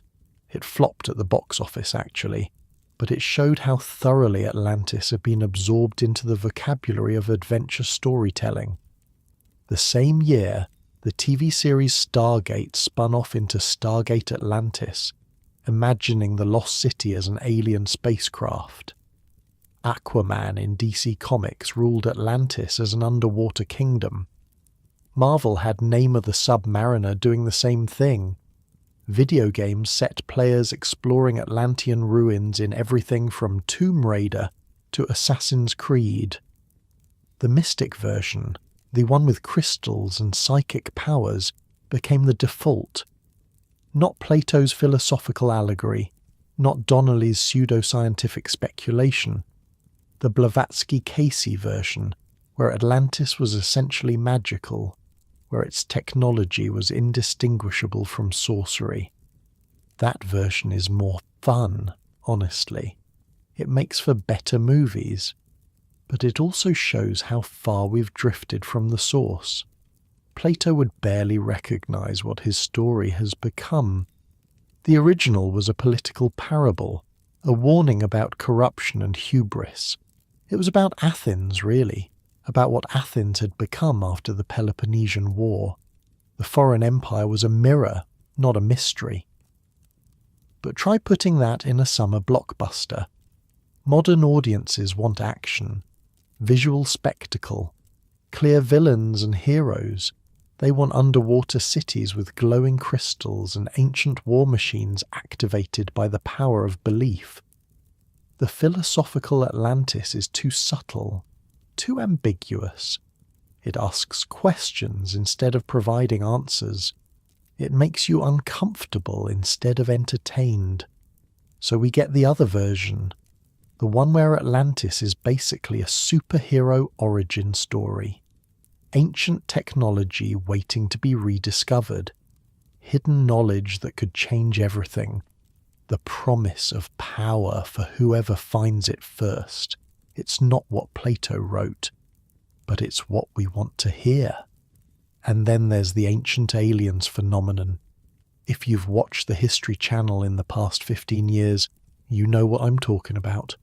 That series where every ancient mystery gets explained by extraterrestrial intervention. The pyramids, aliens, Stonehenge, aliens. The Nazca lines, definitely aliens. The show has been running since 2009, over 200 episodes.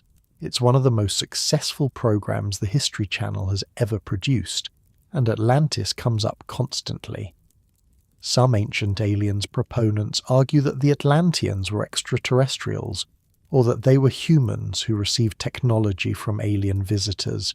The crystal power sources, the flying machines. All of it makes more sense if you assume otherworldly help. Others take it further.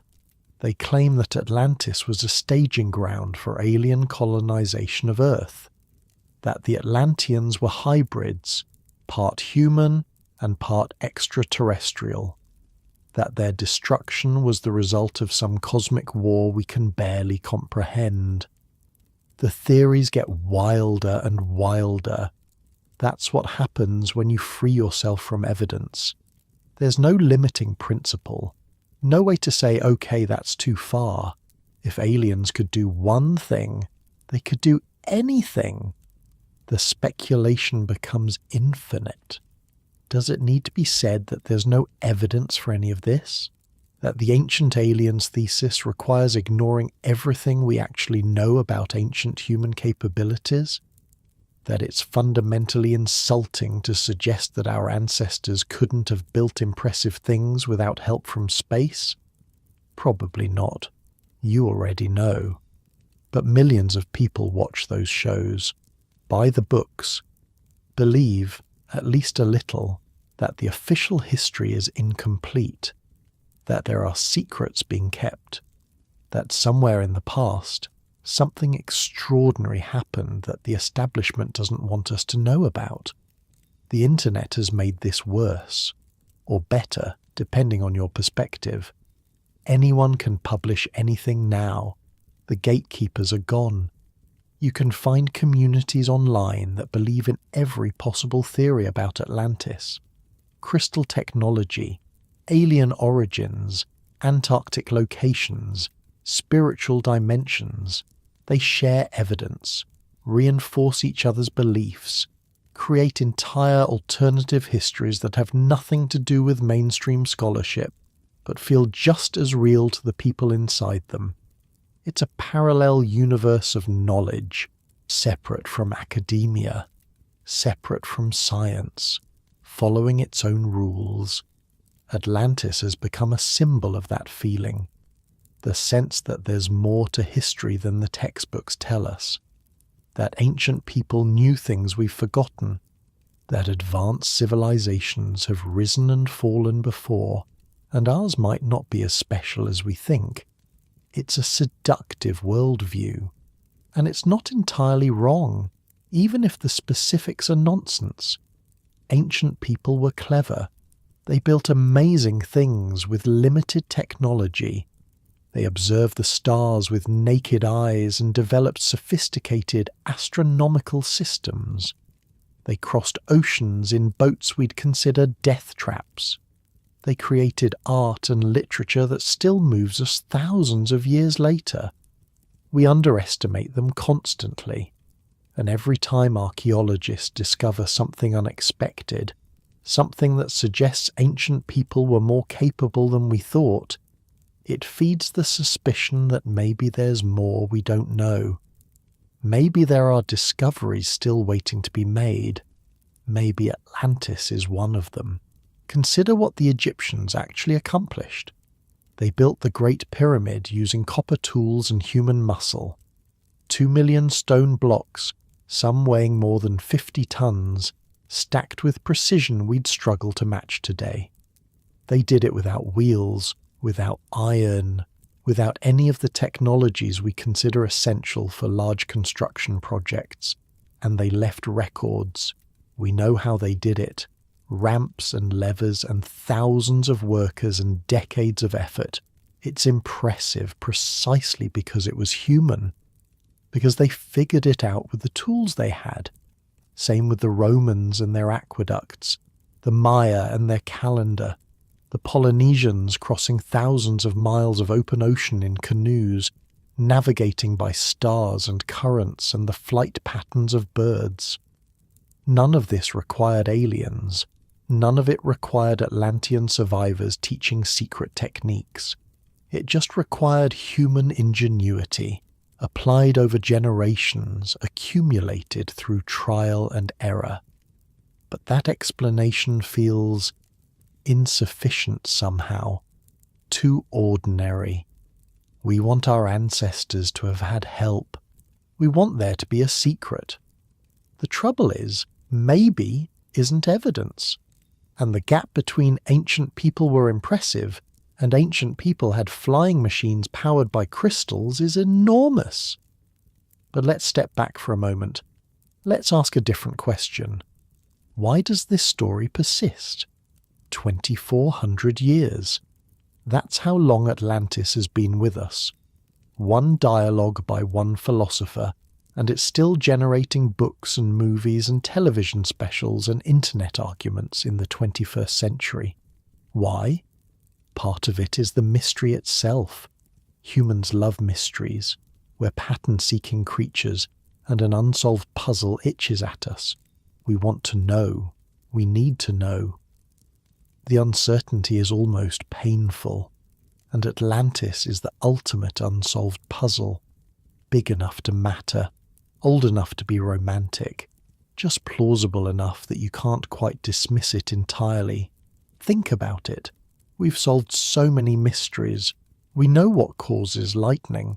We know how diseases spread. We can predict eclipses and explain rainbows and sequence the human genome. The world has gotten smaller, more explained, more mapped. But some things resist explanation. Some questions don't have clean answers, And those questions draw us like moths to flames. Atlantis survives partly because we need mysteries, because a world without them would feel flat and finished, because wondering is its own kind of pleasure. Part of it is the fantasy of lost knowledge. We live in an age of information overload. We have access to more data than any humans in history, and yet things still feel out of control. Problems still seem unsolvable. The future still looks scary.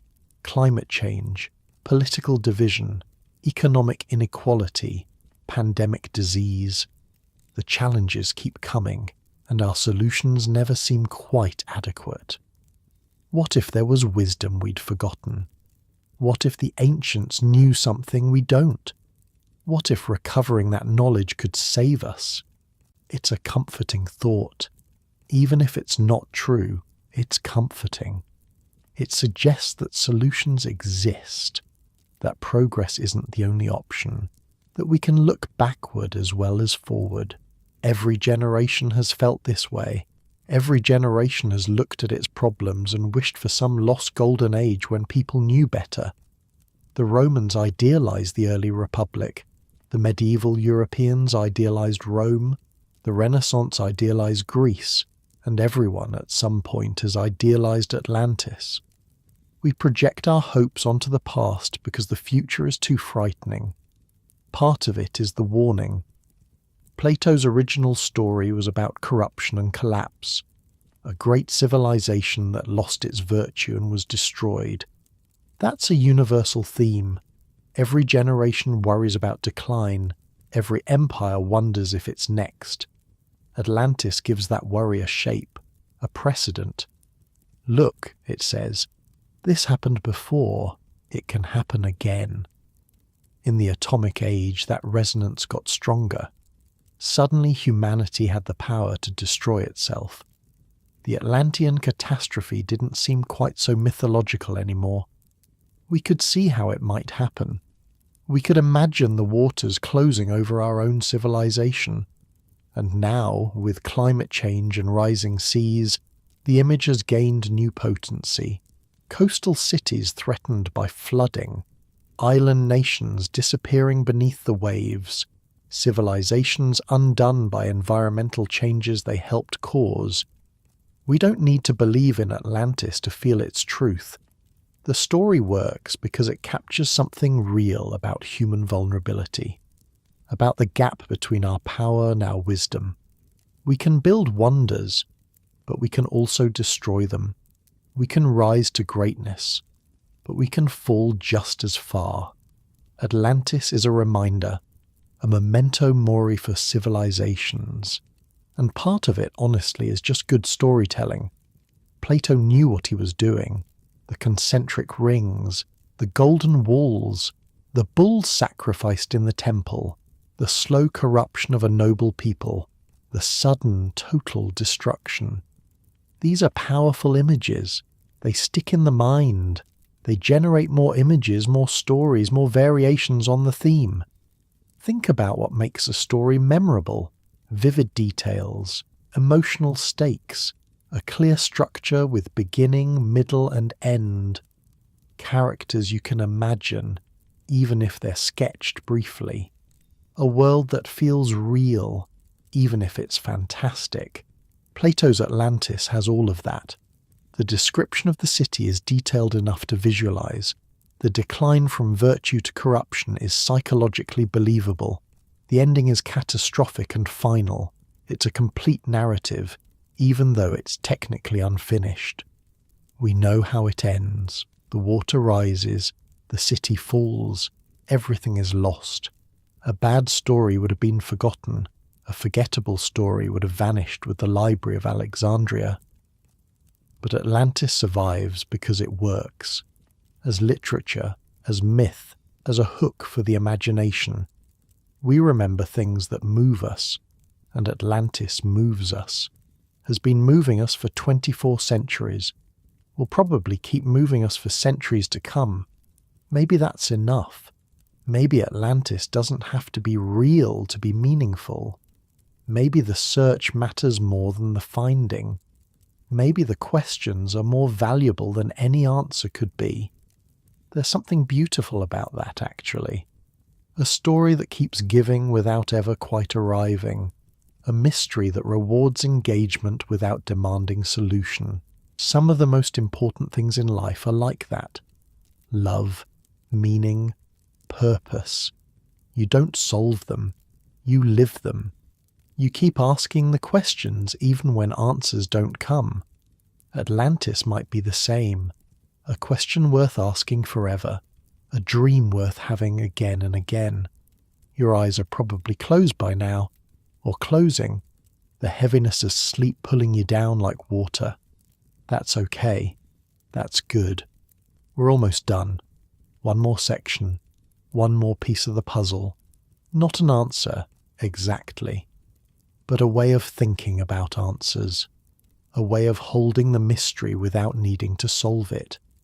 Atlantis is down there somewhere, in the deep water, in the collective dream we've been having for 2,000 years. It doesn't have to be real to be true. Some stories are bigger than facts. Rest now. Let the images drift. The golden temples, the crystal towers, the water rising over everything. It's been a long journey, from Athens to Virginia Beach, from philosophy to pseudoscience to Hollywood. One more step, when you're ready. The ending is gentle, I promise. So here we are, at the end of a story that doesn't really have an ending. We started in a garden in Athens, an old man writing about a world that might never have existed. And we've travelled through 2,400 years of human hoping and searching and dreaming, scholars and crackpots, scientists and mystics, congressmen and psychics, all of them reaching for the same thing, all of them convinced they were close to an answer. And now you're here, in your bed, in the dark, listening to a story about a story about a story. It's stories all the way down, isn't it? That's the thing about Atlantis. You can never quite get to the bottom of it. Every answer opens more questions. Every discovery reveals more mystery. The island keeps sinking deeper and deeper into layers of interpretation and imagination. Let's go back to Plato one more time. Not to repeat what we said before, but to see him differently. Now that we know what happened after. He was 70 years old, give or take, writing in the twilight of his life. His greatest student had already left to found his own school. His political dreams had failed spectacularly. The perfect society he'd imagined in the Republic existed only on papyrus, and he chose to write about a lost civilization. Why? Maybe it was just a teaching tool, a vivid example to illustrate abstract ideas. Philosophers do that. They make up scenarios to clarify their arguments. Nothing unusual about it. But maybe it was something more. Maybe Plato looked at his own life and saw Atlantis everywhere. Athens had been great once, had stood against the Persian Empire when everyone else surrendered, had built the Parthenon and invented democracy and produced Socrates, had been, for a brief shining moment, exactly the kind of virtuous society Plato admired. And then it rotted.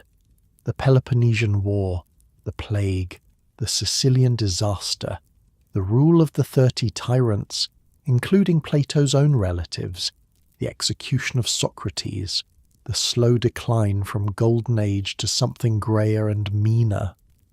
Plato had watched his city become the thing it once fought against, had seen power corrupt and virtue erode and good people make terrible choices. Sound familiar?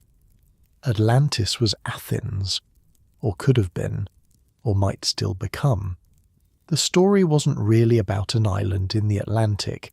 It was about what happens to civilizations when they lose their way, when they start to believe that power is its own justification, when the divine spark gets diluted by too much human ambition.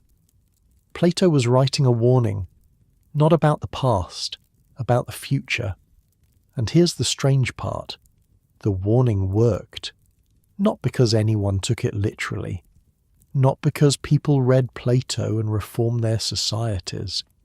But because the story survived. Because generation after generation kept telling it, kept adding to it, kept finding new meanings in it. Every age gets the Atlantis it needs. The Renaissance got a lost world of classical wisdom waiting to be recovered. The 19th century got a mother civilization that explained the puzzling similarities between ancient cultures. The 20th century got crystal technology and psychic powers and warnings about nuclear destruction. And us? What do we get? Maybe we get the environmental reading, the civilization that destroyed itself by exploiting natural forces it didn't understand. The island that sank because its people took too much and gave back too little. There's something sharp about that interpretation right now, as ice caps melt and seas rise, as weather patterns shift in ways that make farmers nervous, as scientists warn about tipping points and feedback loops and changes that can't be undone. We're not so different from the Atlanteans, maybe, powerful beyond our wisdom, capable of reshaping the world but not quite capable of knowing when to stop. The water is rising, slowly, for now, but rising. Or maybe we get the political reading, the democracy that devolved into something uglier, the republic that forgot its principles, the empire that expanded until it collapsed under its own weight. Every generation thinks it's living through unprecedented times. Every generation thinks the old order is crumbling. Sometimes they're right. Usually they're wrong. The center holds more often than it feels like it will. But the worry is real. The sense that something precious is slipping away. That the institutions we relied on are weaker than we thought. That the virtues we assumed would persist might need active protection. Atlantis speaks to that worry, gives it shape, gives it precedent. Or maybe we get the psychological reading, the human tendency to reach for power beyond our wisdom, the gap between what we can do and what we should do, the endless cycle of rise and fall that seems built into our nature. All of these readings work. All of them connect to Plato's original. All of them matter. That's what makes a great story great. Not that it has one meaning, but that it has many meanings, enough to sustain conversation across millennia. The people who searched for literal Atlantis were missing the point. But they weren't wrong to search. The searching was its own kind of meaning-making, its own way of engaging with the story. Donnelly in his Minnesota farmhouse, surrounded by books, convinced he was onto something huge. Marinatos digging through volcanic ash, hoping to connect ancient catastrophe to ancient memory. Even the ancient aliens people, in their weird way, trying to make sense of a world that often doesn't make sense. They all wanted the same thing, to understand, to connect, to feel like the past matters, like it has something to tell us. That's not a bad impulse, even when it leads to bad conclusions. The world is confusing. History is confusing. We're all just making our best guesses, using whatever tools we have. Some people's tools are better than others. Some guesses are more accurate. But the impulse to understand, the drive to make meaning, that's universal. That's human. We're the storytelling animal, the meaning-making animal. We can't help it. Even when there's no meaning there, we'll invent one. Even when the story doesn't fit, we'll force it. That's a bug and a feature, both at once. It leads us into error, into conspiracy theories and pseudoscience and false patterns that feel true but aren't. It makes us vulnerable to manipulation by people who understand how stories work and are willing to exploit that understanding. But it also leads us into truth, into science and art and philosophy, into the kind of deep thinking that asks why things are the way they are, into the connections between ideas that drive genuine understanding. The same impulse that created Donnelly's nonsense also created Darwin's insight. The same drive to find patterns led one person to Atlantis and another to natural selection. We can't turn it off. We can only try to steer it, to check our pattern finding against evidence, to stay humble about our conclusions, to keep asking whether we're seeing what's there or what we want to be there. That's hard work, lifelong work, and most of us don't do it well. But the trying matters. Atlantis survives because we need it to. Not the literal island, the idea, the symbol, the story that contains all stories about civilizations and their fates. We'll keep telling it, keep adding to it, keep finding new versions that speak to new concerns. 100 years from now, people will still be talking about Atlantis. They'll have new theories, new evidence, new interpretations that we can't imagine, and they'll look back at us the way we look back at Donnelly, with a mixture of amusement and respect. They tried, future people will say. They didn't have all the answers, but they cared enough to ask the questions. That's not nothing. Your body is very heavy now. You've travelled a long way tonight, from ancient Athens to medieval monasteries to Renaissance Florence, from Minnesota farmhouses to Virginia Beach seances to underwater archaeological sites. That's a lot of ground to cover, a lot of centuries, a lot of human yearning compressed into one evening. Let it settle now. Let it become part of your dreams. There's a theory, probably not scientific but beautiful anyway, that dreams are how we process stories. That when we sleep, our minds sort through the narratives we've encountered, finding patterns, making connections, storing what matters and discarding what doesn't. If that's true, then Atlantis might visit you tonight, not as a place, as a feeling, a sense of something vast and lost and waiting. You don't have to solve it. You don't have to find it. You can just be with it. Let it wash over you like water. That's what stories do in the end. They don't demand anything. They just offer themselves, and we take what we need. Plato is gone, has been gone for over 2,000 years, but his story keeps talking to us, keeps asking questions we haven't finished answering. Did Atlantis exist? We don't know. We probably never will. The evidence points to no, but evidence isn't everything. Some truths exist beyond evidence. Some stories are true even when they're not factual. Maybe that's the real lesson. Not that Atlantis was real, not that we should keep searching, but that the search itself has value. That wondering is worthwhile. That mystery is a gift, not a problem to be solved. The ancient Greeks had a word for this, thaumazein. It's usually translated as wonder, but it means something more than that. It's the wonder that comes before understanding, the openness that makes learning possible. Plato said philosophy begins in wonder. Aristotle said the same thing. Before you can know anything, you have to be amazed that there's anything to know.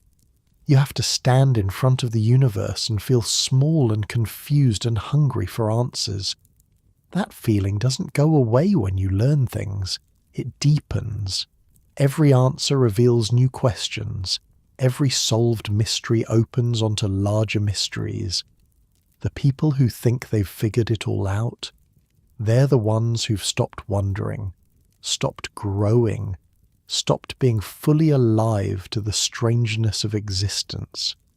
Atlantis keeps wonder alive, even when you know it's probably not real, even when you've heard all the debunking and read all the critiques. There's still something there, a shimmer of mystery that doesn't quite go away. Maybe that's worth preserving. We live in a world that wants to quantify everything, measure everything, explain everything, and there's value in that. Science has given us longer lives and cleaner water, and the ability to talk to each other across continents.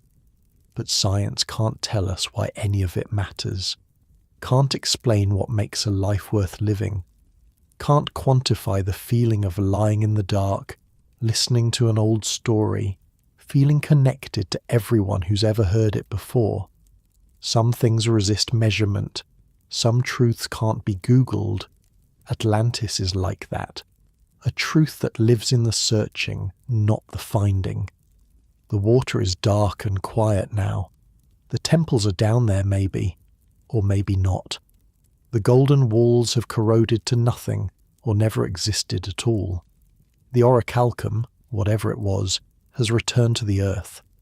But the story floats on the surface, light as a dream, ready to be picked up by whoever needs it next. You can pick it up too if you want. Carry it with you into sleep. Let it mix with whatever else is in there, your hopes and fears and memories and random neurons firing in the dark. Atlantis has been doing this for a long time, mixing with human dreams, becoming part of our collective imagination. One more dreamer won't hurt. The ocean is patient.